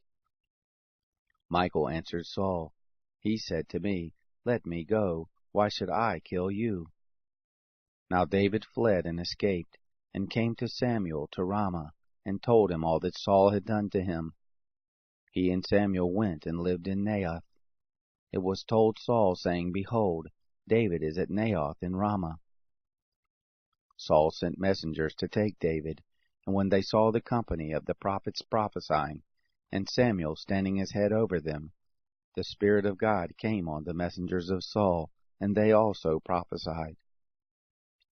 When it was told Saul, he sent other messengers, and they also prophesied. Saul sent messengers again the third time, and they also prophesied. Then he went himself to Ramah, and came to the great well that is in Seku, and he asked and said, Where are Samuel and David? One said, Behold, they are at Naioth in Ramah. He went there to Naioth in Ramah, and the Spirit of God came on him also, and he went on, and prophesied until he came to Naioth in Ramah. He also stripped off his clothes, and he also prophesied before Samuel, and lay down naked all that day and all that night. Therefore they say, Is Saul also among the prophets? Chapter 20. David fled from Naioth in Ramah, and came and said before Jonathan, What have I done, and what is my iniquity? What is my sin before your father that he seeks my life? He said to him, Far from it, you shall not die. Behold, my father does nothing either small or great, but that he tells it to me. And why should my father hide this thing from me? It is not so. David swore moreover and said, Your father knows well that I have found favor in your eyes. And he says, Don't let Jonathan know this, lest he be grieved. But truly, as the Lord lives, and as your soul lives, there is but a step between me and death. Then Jonathan said to David, Whatever your soul desires, I will do it for you. David said to Jonathan, Behold, tomorrow is the new moon, and I should not fail to sit with the king at meat. But let me go, that I may hide myself in the field to the third day at evening. If your father misses me at all, then say, David earnestly asked leave of me that he might run to Bethlehem to his city, for it is a yearly sacrifice there for all the family.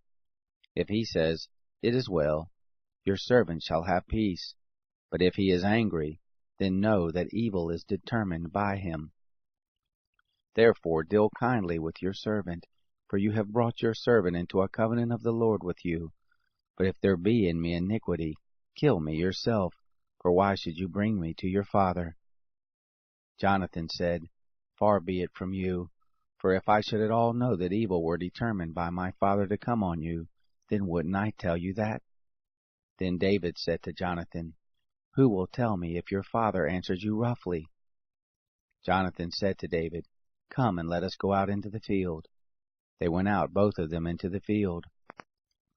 Jonathan said to David, The Lord, the God of Israel, be witness, when I have asked my father about this time tomorrow, or the third day, behold, if there be good toward David, shall I not then send to you and tell it to you? The Lord do so to Jonathan, and more also, should it please my father to do you evil, if I don't disclose it to you, and send you away, that you may go in peace, and the Lord be with you, as he has been with my father. You shall, not only while I yet live, show me the loving kindness of the Lord, that I not die, but also you shall not cut off your kindness from my house forever. No, not when the Lord has cut off the enemies of David, every one from the surface of the earth. So Jonathan made a covenant with the house of David, saying, The Lord will require it at the hand of David's enemies. Jonathan caused David to swear again for the love that he had to him, for he loved him as he loved his own soul. Then Jonathan said to him, Tomorrow is the new moon, and you will be missed, because your seat will be empty. When you have stayed 3 days, you shall go down quickly, and come to the place where you did hide yourself when the business was at hand, and shall remain by the stone Ezel. I will shoot 3 arrows on the side of it, as though I shot at a mark. Behold, I will send the boy, saying, Go, find the arrows. If I tell the boy, Behold, the arrows are on this side of you, take them and come, then there is peace to you, and no hurt, as the Lord lives. But if I say this to the boy, Look, the arrows are beyond you, then go your way, for the Lord has sent you away. As touching the matter which you and I have spoken of, behold, the Lord is between you and I forever. So David hid himself in the field, and when the new moon was come, the king sat down to eat food. The king sat on his seat as at other times, even on the seat by the wall. And Jonathan stood up, and Abner sat by Saul's side, but David's place was empty. Nevertheless, Saul didn't say anything that day, for he thought, Something has happened to him. He is not clean. Surely he's not clean. It happened on the next day after the new moon, which was the second day, that David's place was empty. And Saul said to Jonathan his son, Why doesn't the son of Jesse come to meat, neither yesterday nor today? Jonathan answered Saul, David earnestly asked leave of me to go to Bethlehem, and he said, Please let me go, for our family has a sacrifice in the city, and my brother, he has commanded me to be there. And now, if I have found favor in your eyes, let me get away, I pray you, and see my brothers. Therefore he is not come to the king's table. Then Saul's anger was kindled against Jonathan, and he said to him, You son of a perverse, rebellious woman, Don't I know that you have chosen the son of Jesse to your own shame, and to the shame of your mother's nakedness? For as long as the son of Jesse lives on the earth, you shall not be established, nor your kingdom. Therefore send now and bring him to me, for he shall surely die. Jonathan answered Saul his father, and said to him, Why should he be put to death? What has he done? Saul cast his spear at him to strike him. By this Jonathan knew that his father was determined to put David to death. So Jonathan arose from the table in fierce anger, and ate no food the 2nd day of the month, for he was grieved for David, because his father had done him shame. It happened in the morning that Jonathan went out into the field at the time appointed with David, and a little boy with him. He said to his boy, Run, find now the arrows which I shoot. As the boy ran, he shot an arrow beyond him. When the boy was come to the place of the arrow which Jonathan had shot, Jonathan cried after the boy and said, Isn't the arrow past you?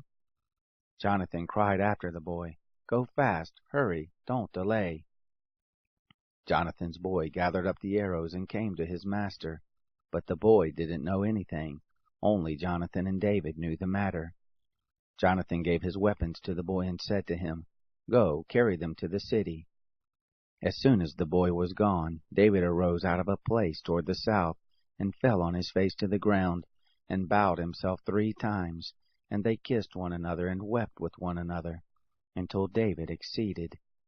Jonathan said to David, Go in peace, because we have sworn both of us in the name of the Lord, saying, The Lord shall be between me and you, and between my seed and your seed forever. He arose and departed, and Jonathan went into the city. Chapter 21. Then David came to Nob, to Ahimelech the priest. And Ahimelech came to meet David, trembling, and said to him, Why are you alone, and no man with you? David said to Ahimelech the priest, The king has commanded me a business, and has said to me, Let no man know anything of the business about which I send you, and what I have commanded you. And I have appointed the young men to such and such a place. Now therefore, what is under your hand? Give me 5 loaves of bread in my hand, or whatever there is present. The priest answered David and said, There is no common bread under my hand, but there is holy bread, if only the young men have kept themselves from women.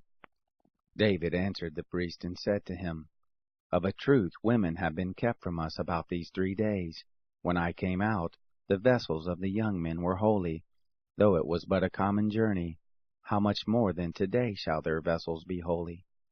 So the priest gave him holy bread, for there was no bread but the show bread that was taken from before the Lord, to put hot bread in the day when it was taken away. Now a certain man of the servants of Saul was there that day, detained before the Lord, and his name was Doeg the Edomite, the best of the herdsmen who belonged to Saul. David said to Ahimelech, Isn't there here under your hand spear or sword?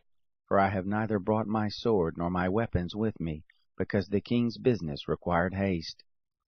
The priest said, The sword of Goliath the Philistine, whom you killed in the valley of Elah, behold, it is here wrapped in a cloth behind the ephod. If you will take that, take it, for there is no other except that here.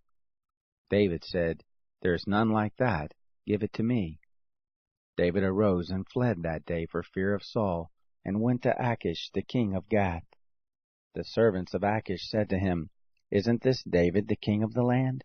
Didn't they sing one to another about him in dances, saying, Saul has slain his thousands, David his 10,000s? David laid up these words in his heart, and was very afraid of Achish the king of Gath.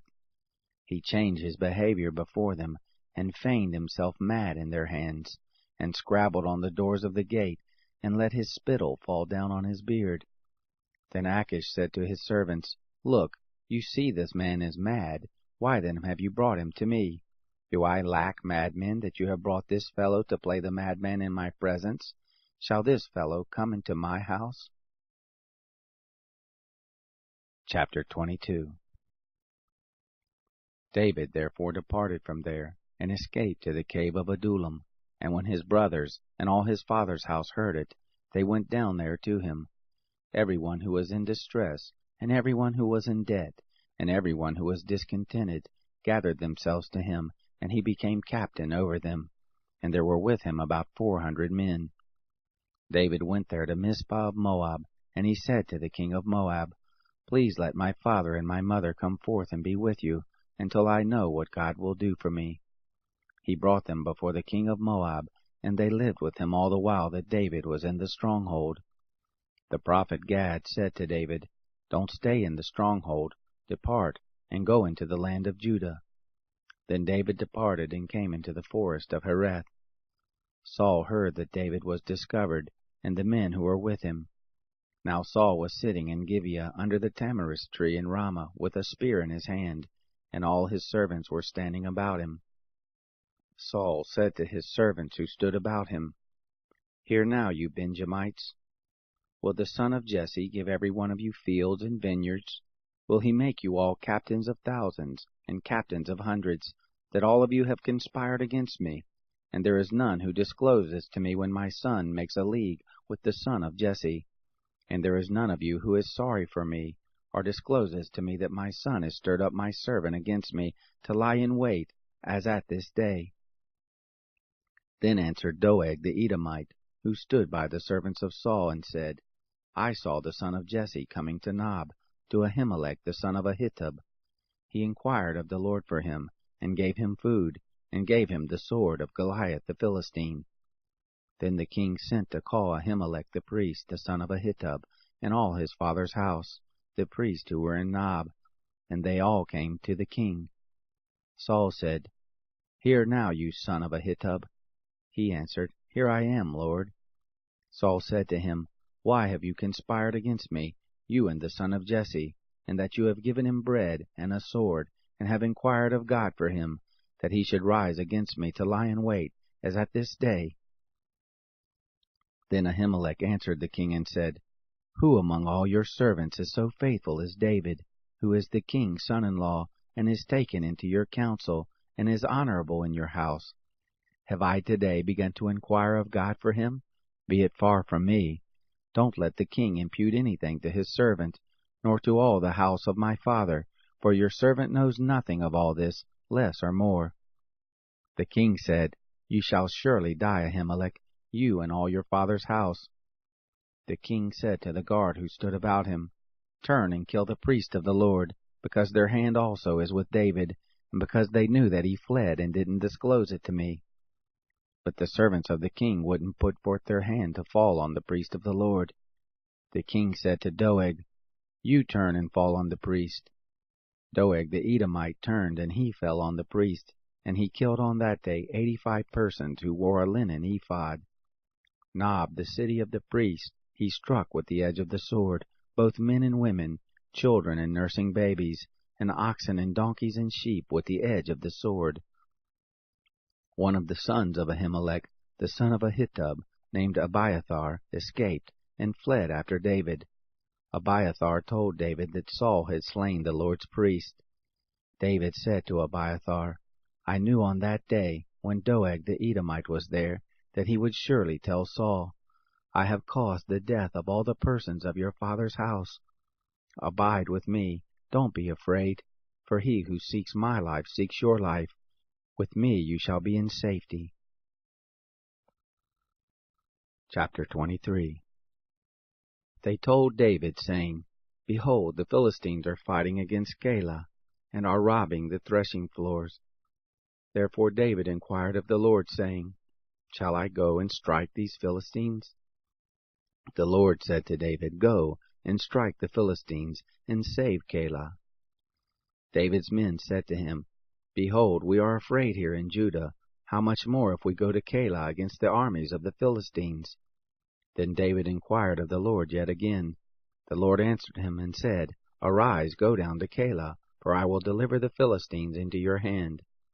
David and his men went to Keilah, and fought with the Philistines, and brought away their cattle, and killed them with a great slaughter. So David saved the inhabitants of Keilah. It happened, when Abiathar, the son of Ahimelech, fled to David to Keilah, that he came down with an ephod in his hand. It was told Saul that David was come to Keilah.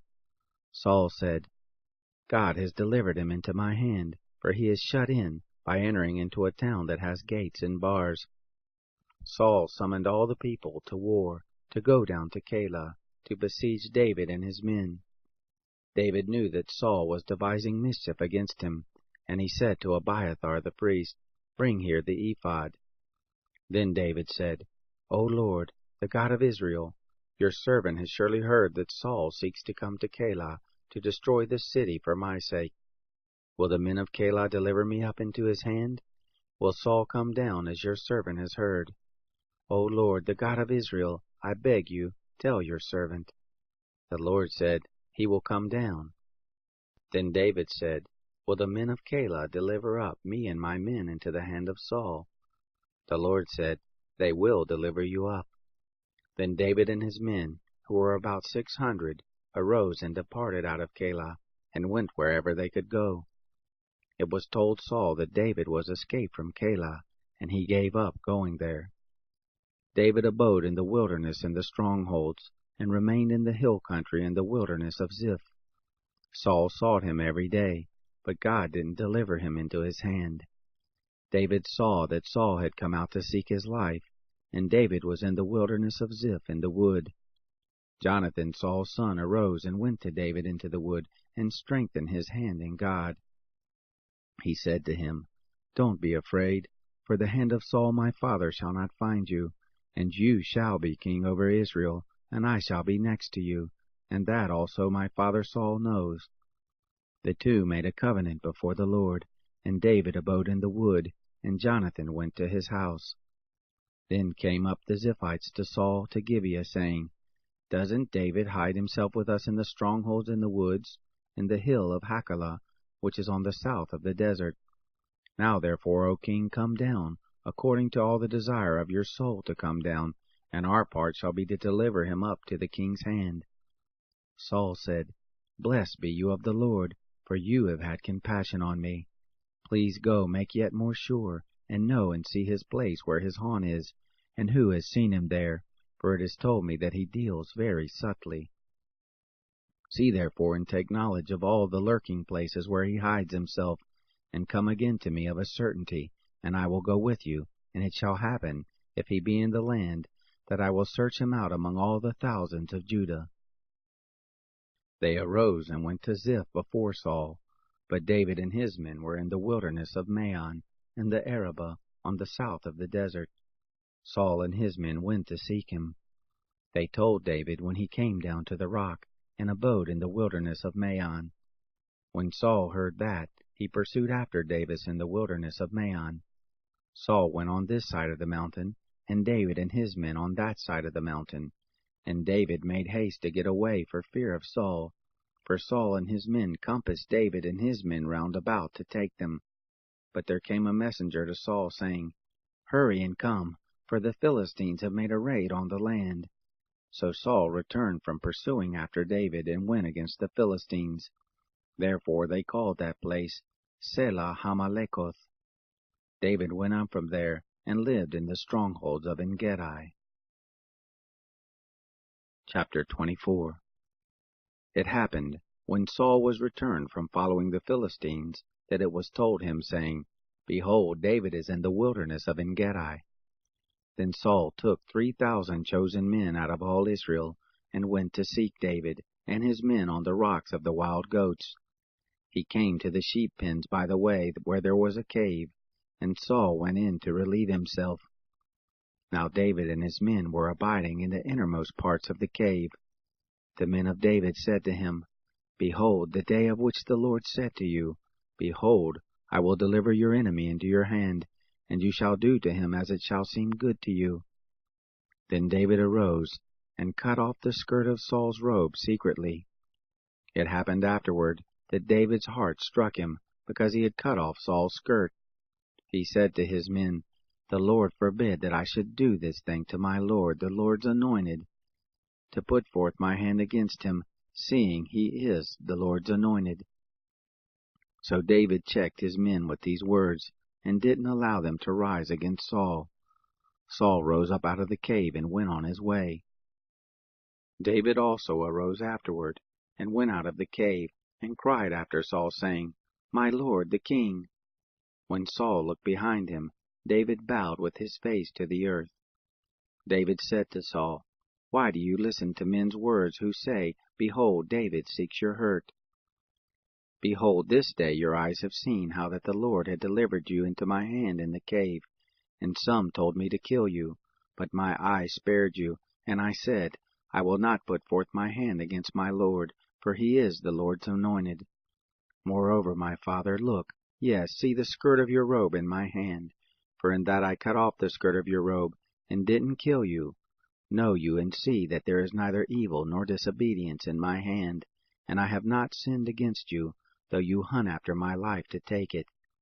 The Lord judge between me and you, and the Lord avenge me of you, but my hand shall not be on you. As says the proverb of the ancients, out of the wicked comes forth wickedness, but my hand shall not be on you. After whom is the king of Israel come out? After whom do you pursue? After a dead dog? After a flea?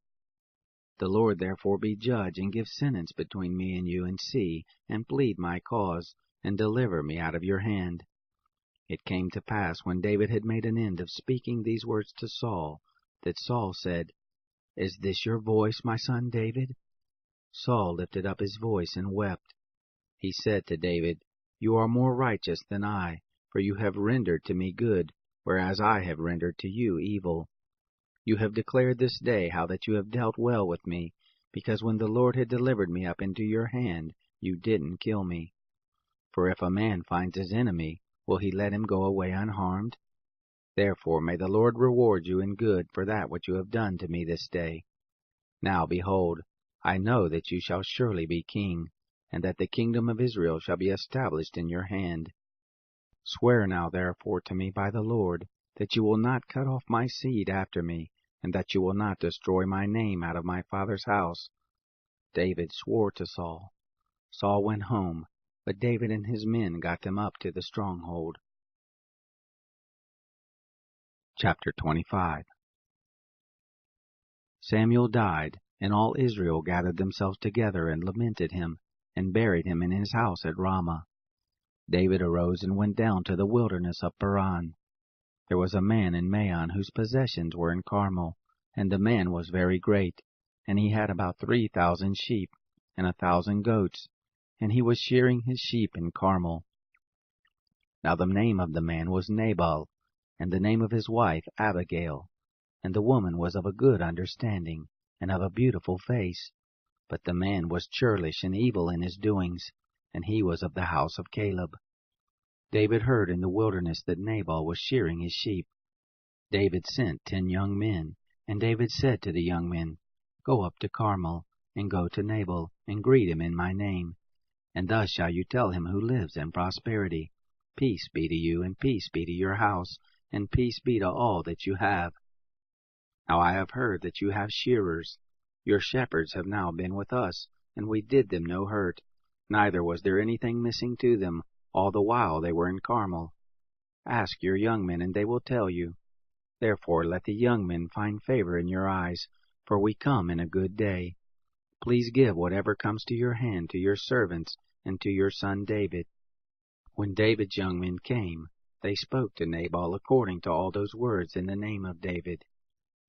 Nabal answered David's servants and said, "Who is David, and who is the son of Jesse?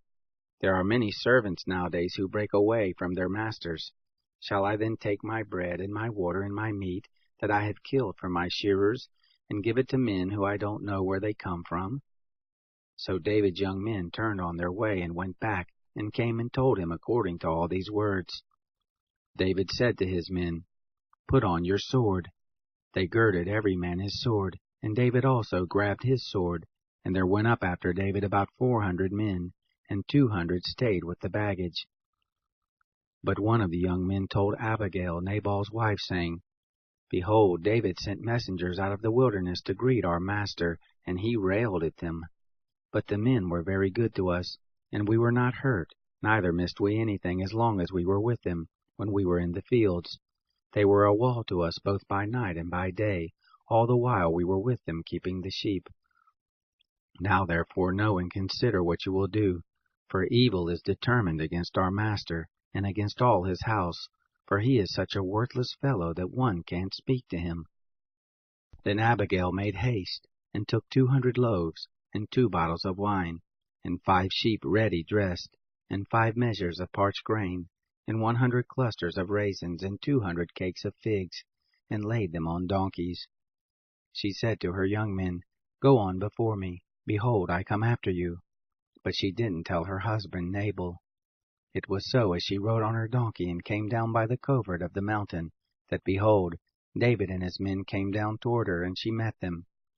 Now David had said, Surely in vain have I kept all that this fellow has in the wilderness, so that nothing was missed of all that pertained to him, and he has returned me evil for good. God do so to the enemies of David, and more also, if I leave of all that belongs to him by the morning light so much as one man-child. When Abigail saw David, she hurried and alighted from her donkey, and fell before David on her face, and bowed herself to the ground. She fell at his feet and said, On me, my lord, on me be the iniquity, and please let your handmaid speak in your ears. Hear the words of your handmaid. Please don't let my lord regard this worthless fellow, even Nabal, for as his name is, so is he. Nabal is his name, and folly is with him. But I, your handmaid, didn't see the young men of my lord, whom you did send. Now therefore, my lord, as the Lord lives, and as your soul lives, seeing the Lord has withheld you from blood guiltiness, and from avenging yourself with your own hand, now therefore let your enemies, and those who seek evil to my lord, be as Nabal. Now this present which your servant has brought to my lord, let it be given to the young men who follow my lord. Please forgive the trespass of your handmaid, for the Lord will certainly make my lord a sure house, because my lord fights the battles of the Lord, and evil shall not be found in you all your days. Though men be risen up to pursue you, and to seek your soul, yet the soul of my lord shall be bound in the bundle of life with the Lord your God, and the souls of your enemies, them he shall sling out, as from the hollow of a sling. It shall come to pass, when the Lord shall have done to my lord according to all the good that he has spoken concerning you, and shall have appointed you prince over Israel, that this shall be no grief to you, nor offense of heart to my lord, either that you have shed blood without cause, or that my lord has avenged himself. When the Lord shall have dealt well with my lord, then remember your handmaid. David said to Abigail, Blessed be the Lord, the God of Israel, who sent you this day to meet me, and blessed be your discretion, and blessed be you that you have kept me this day from blood guiltiness, and from avenging myself with my own hand. For in very deed, as the Lord, the God of Israel, lives, who has withheld me from hurting you, except you had hurried and come to meet me, surely there wouldn't have been left to Nabal by the morning light so much as one man-child. So David received of her that which he had brought him, and he said to her, Go up in peace to your house. Behold, I have listened to your voice, and have accepted your person. Abigail came to Nabal, and behold, he held a feast in his house, like the feast of a king. And Nabal's heart was merry within him, for he was very drunken. Therefore she told him nothing, less or more, until the morning light. It happened in the morning, when the wine was gone out of Nabal, that his wife told him these things, and his heart died within him, and he became as a stone. It happened about 10 days after, that the Lord struck Nabal so that he died. When David heard that Nabal was dead, he said, Blessed be the Lord, who has pleaded the cause of my reproach from the hand of Nabal, and has kept back his servant from evil, and the evil doing of Nabal has the Lord returned on his own head. David sent and spoke concerning Abigail, to take her to him as a wife. When the servants of David were come to Abigail to Carmel, they spoke to her, saying, David has sent us to you, to take you to him as a wife. She arose, and bowed herself with her face to the earth, and said, Behold, your handmaid is a servant, to wash the feet of the servants of my lord. Abigail hurried and arose, and rode on a donkey, with 5 ladies of hers who followed her, and she went after the messengers of David, and became his wife. David also took Ahinoam of Jezreel, and they became both of them his wives. Now Saul had given Michal his daughter, David's wife, to Palti the son of Laish, who was of Galim. Chapter 26. The Ziphites came to Saul to Gibeah, saying, Doesn't David hide himself in the hill of Hachilah, which is before the desert? Then Saul arose and went down to the wilderness of Ziph, having 3,000 chosen men of Israel with him, to seek David in the wilderness of Ziph. Saul encamped in the hill of Hachilah, which is before the desert by the way. But David abode in the wilderness, and he saw that Saul came after him into the wilderness. David therefore sent out spies, and understood that Saul was come of a certainty. David arose and came to the place where Saul had encamped. And David saw the place where Saul lay, and Abner the son of Ner, the captain of his host. And Saul lay within the place of the wagons, and the people were encamped round about him. Then answered David and said to Ahimelech the Hittite, and to Abishai the son of Zeruiah, brother of Joab, saying, Who will go down with me to Saul to the camp? Abishai said, I will go down with you.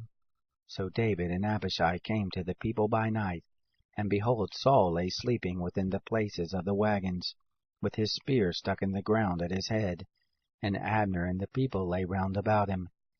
Then Abishai said to David, God has delivered up your enemy into your hand this day. Now therefore please let me strike him with the spear to the earth at one stroke, and I will not strike him the second time. David said to Abishai, Don't destroy him, for who can put forth his hand against the Lord's anointed and be guiltless?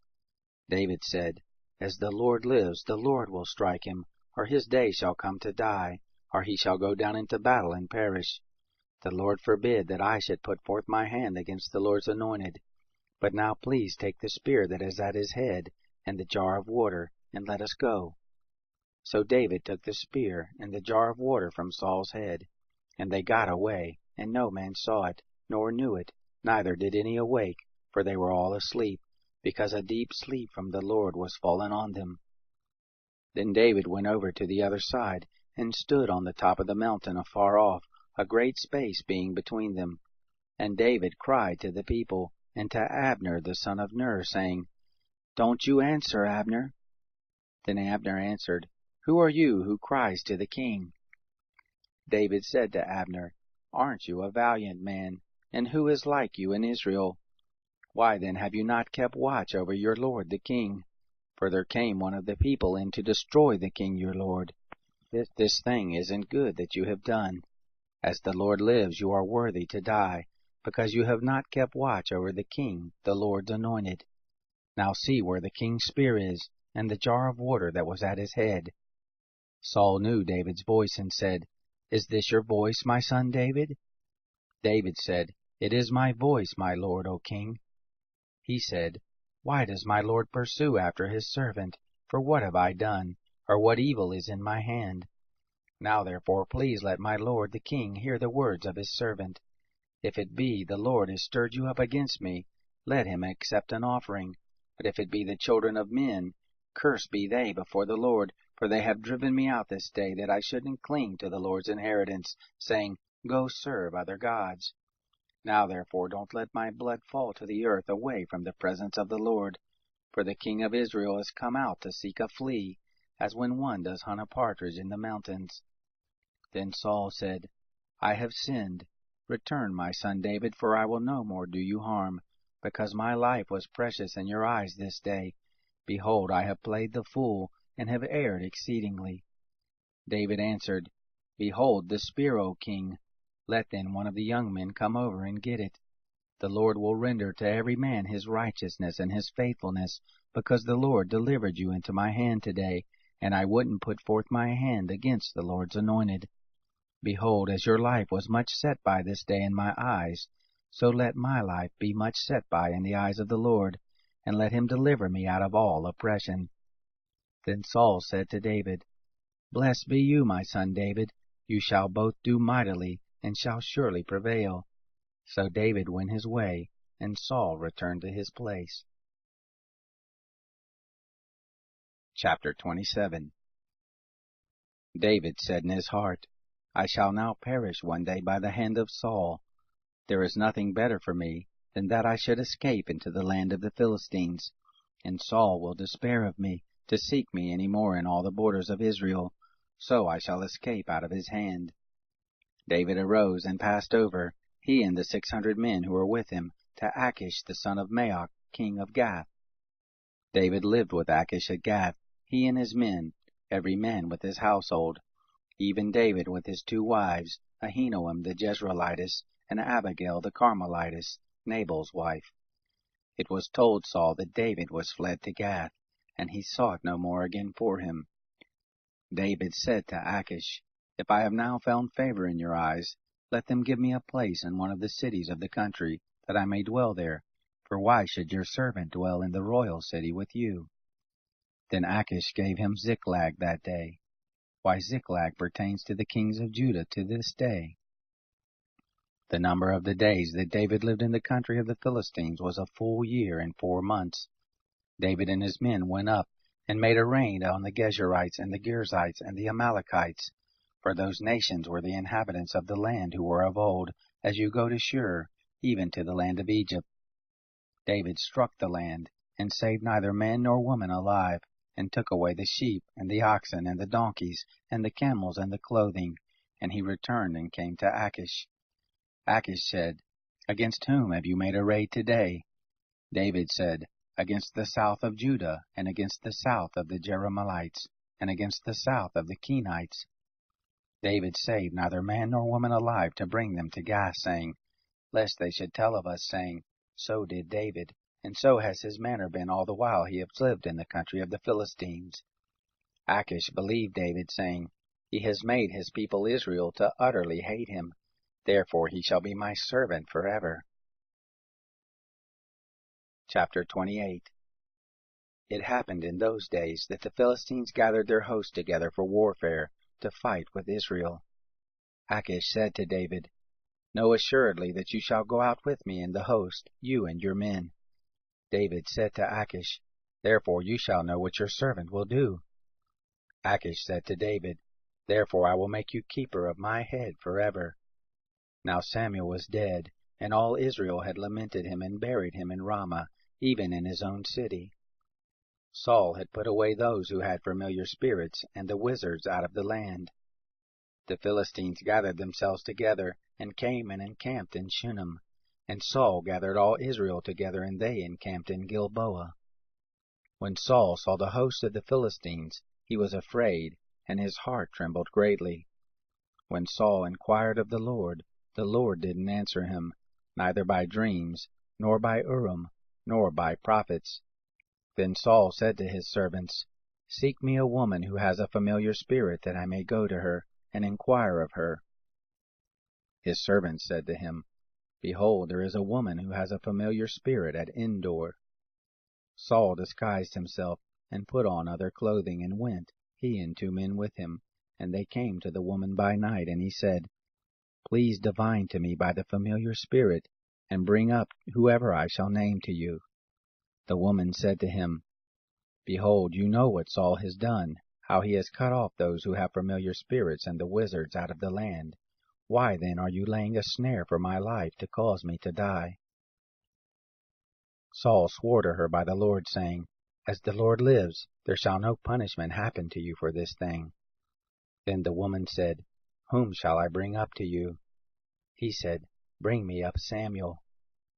When the woman saw Samuel, she cried with a loud voice, and the woman spoke to Saul, saying, Why have you deceived me? For you are Saul. The king said to her, Don't be afraid, for what do you see? The woman said to Saul, I see a god coming up out of the earth. He said to her, What form is he? She said, An old man comes up, and he is covered with a robe. Saul perceived that it was Samuel, and he bowed with his face to the ground. Samuel said to Saul, Why have you disturbed me to bring me up? Saul answered, I am sore distressed, for the Philistines make war against me, and God has departed from me, and answers me no more, neither by prophets, nor by dreams. Therefore I have called you, that you may make known to me what I shall do. Samuel said, Why then do you ask of me, seeing the Lord is departed from you, and is become your adversary? The Lord has done to you as he spoke by me, and the Lord has torn the kingdom out of your hand, and given it to your neighbor, even to David, because you didn't obey the voice of the Lord, and didn't execute his fierce wrath on Amalek. Therefore the Lord has done this thing to you this day. Moreover, the Lord will deliver Israel also with you into the hand of the Philistines, and tomorrow shall you and your sons be with me. The Lord will deliver the host of Israel into the hand of the Philistines. Then Saul fell immediately his full length on the earth, and was very afraid because of the word of Samuel, and there was no strength in him, for he had eaten no bread all the day, nor all the night. The woman came to Saul, and saw that he was very troubled, and said to him, Behold, your handmaid has listened to your voice, and I have put my life in my hand, and I have listened to your words which you spoke to me. Now therefore please listen also to the voice of your handmaid, and let me set a morsel of bread before you and eat, that you may have strength when you go on your way. But he refused and said, I will not eat. But his servants, together with the woman, constrained him, and he listened to their voice. So he arose from the earth and sat on the bed. The woman had a fattened calf in the house, and she hurried and killed it, and she took flour and kneaded it, and did bake unleavened bread of it, and she brought it before Saul and before his servants, and they ate. Then they rose up and went away that night. Chapter 29. Now the Philistines gathered together all their host to Aphek, and the Israelites encamped by the spring which is in Jezreel.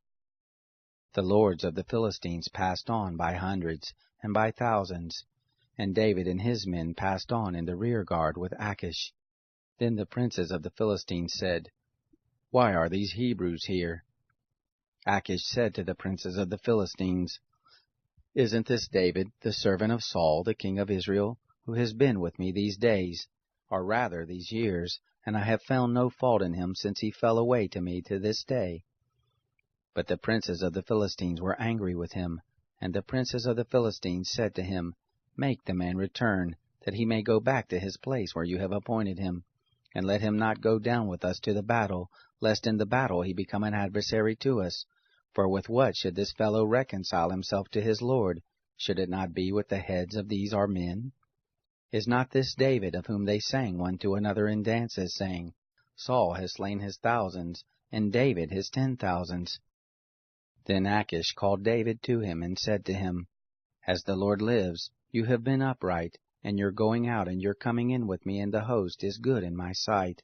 For I have not found evil in you since the day of your coming over to me, even to this very day. Nevertheless the lords don't favor you. Therefore now return and go in peace, that you not displease the lords of the Philistines. David said to Achish, But what have I done? And what have you found in your servant so long as I have been before you to this day, that I may not go and fight against the enemies of my lord the king? Achish answered David, I know that you are good in my sight, as an angel of God. Notwithstanding, the princes of the Philistines have said, He shall not go up with us to the battle. Therefore now rise up early in the morning with the servants of your lord who have come with you, and as soon as you are up early in the morning and have light, depart. So David rose up early, he and his men, to depart in the morning, to return to the land of the Philistines. The Philistines went up to Jezreel. Chapter 30. It happened, when David and his men were come to Ziklag on the third day, that the Amalekites had made a raid on the south and on Ziklag, and had struck Ziklag and burned it with fire, and had taken captive the women, and all who were therein, both small and great. They didn't kill any, but carried them off and went their way.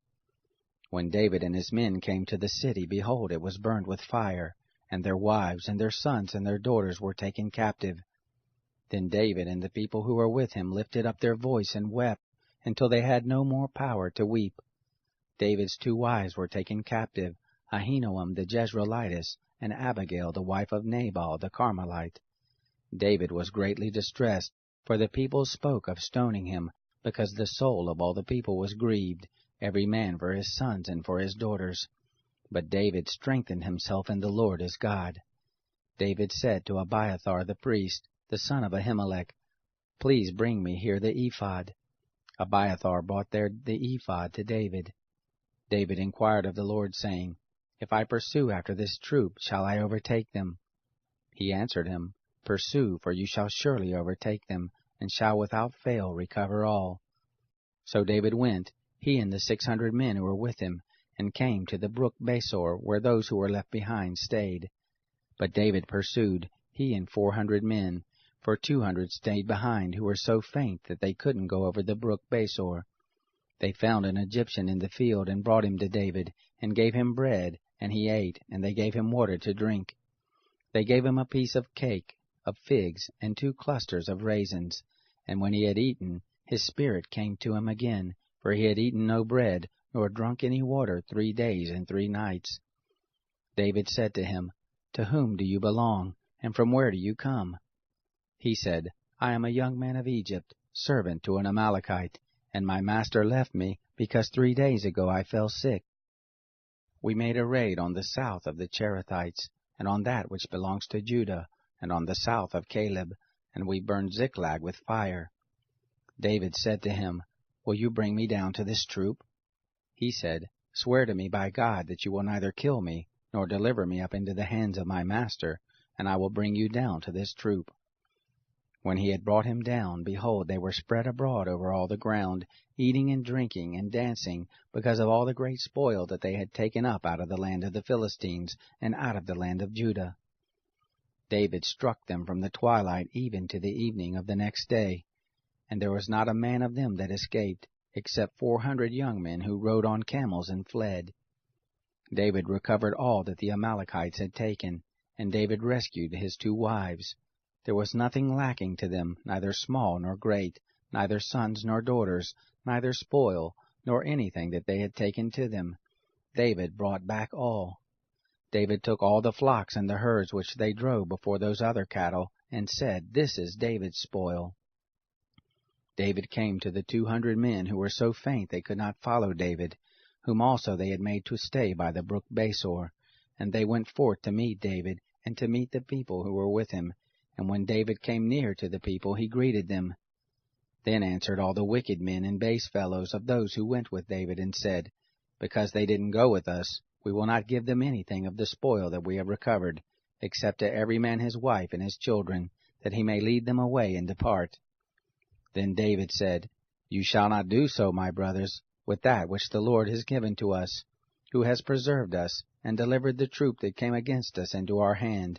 Who will listen to you in this matter? For as his share is who goes down to the battle, so shall his share be who tarries by the baggage. They shall all share alike. It was so from that day forward that he made it a statute and an ordinance for Israel to this day. When David came to Ziklag, he sent of the spoil to the elders of Judah, even to his friends, saying, Behold, a present for you from the spoil of the enemies of the Lord. To those who were in Bethel, and to those who were in Ramoth of the south, and to those who were in Jatir, and to those who were in Aroer, and to those who were in Siphmoth, and to those who were in Eshtemoa, and to those who were in Rachal, and to those who were in the cities of the Jerahmeelites, and to those who were in the cities of the Kenites, and to those who were in Hormah, and to those who were in Borashan, and to those who were in Athak, and to those who were in Hebron, and to all the places where David himself and his men used to stay. Chapter 31. Now the Philistines fought against Israel, and the men of Israel fled from before the Philistines, and fell down slain on Mount Gilboa. The Philistines followed hard on Saul and on his sons, and the Philistines killed Jonathan, and Abinadab, and Malchishua, the sons of Saul. The battle went sore against Saul, and the archers overtook him, and he was greatly distressed by reason of the archers. Then Saul said to his armor-bearer, Draw your sword, and thrust me through, lest these uncircumcised ones come and thrust me through and abuse me. But his armor-bearer would not, for he was very afraid. Then Saul took his sword and fell on it. When his armor-bearer saw that Saul was dead, he likewise fell on his sword and died with him. So Saul died, and his 3 sons, and his armor-bearer, and all his men that same day together. When the men of Israel who were on the other side of the valley, and those who were beyond the Jordan, saw that the men of Israel fled, and that Saul and his sons were dead, they forsook the cities and fled, and the Philistines came and lived in them. It happened on the next day, when the Philistines came to strip the slain, that they found Saul and his 3 sons fallen on Mount Gilboa. They cut off his head, and stripped off his armor, and sent into the land of the Philistines round about, to carry the news to the house of their idols and to the people. They put his armor in the house of the Ashtaroth, and they fastened his body to the wall of Bethshan. When the inhabitants of Jabesh-Gilead heard concerning him that which the Philistines had done to Saul, all the valiant men arose, and went all night, and took the body of Saul, and the bodies of his sons from the wall of Bethshan, and they came to Jabesh, and burnt them there. They took their bones, and buried them under the tamarisk tree in Jabesh, and fasted 7 days.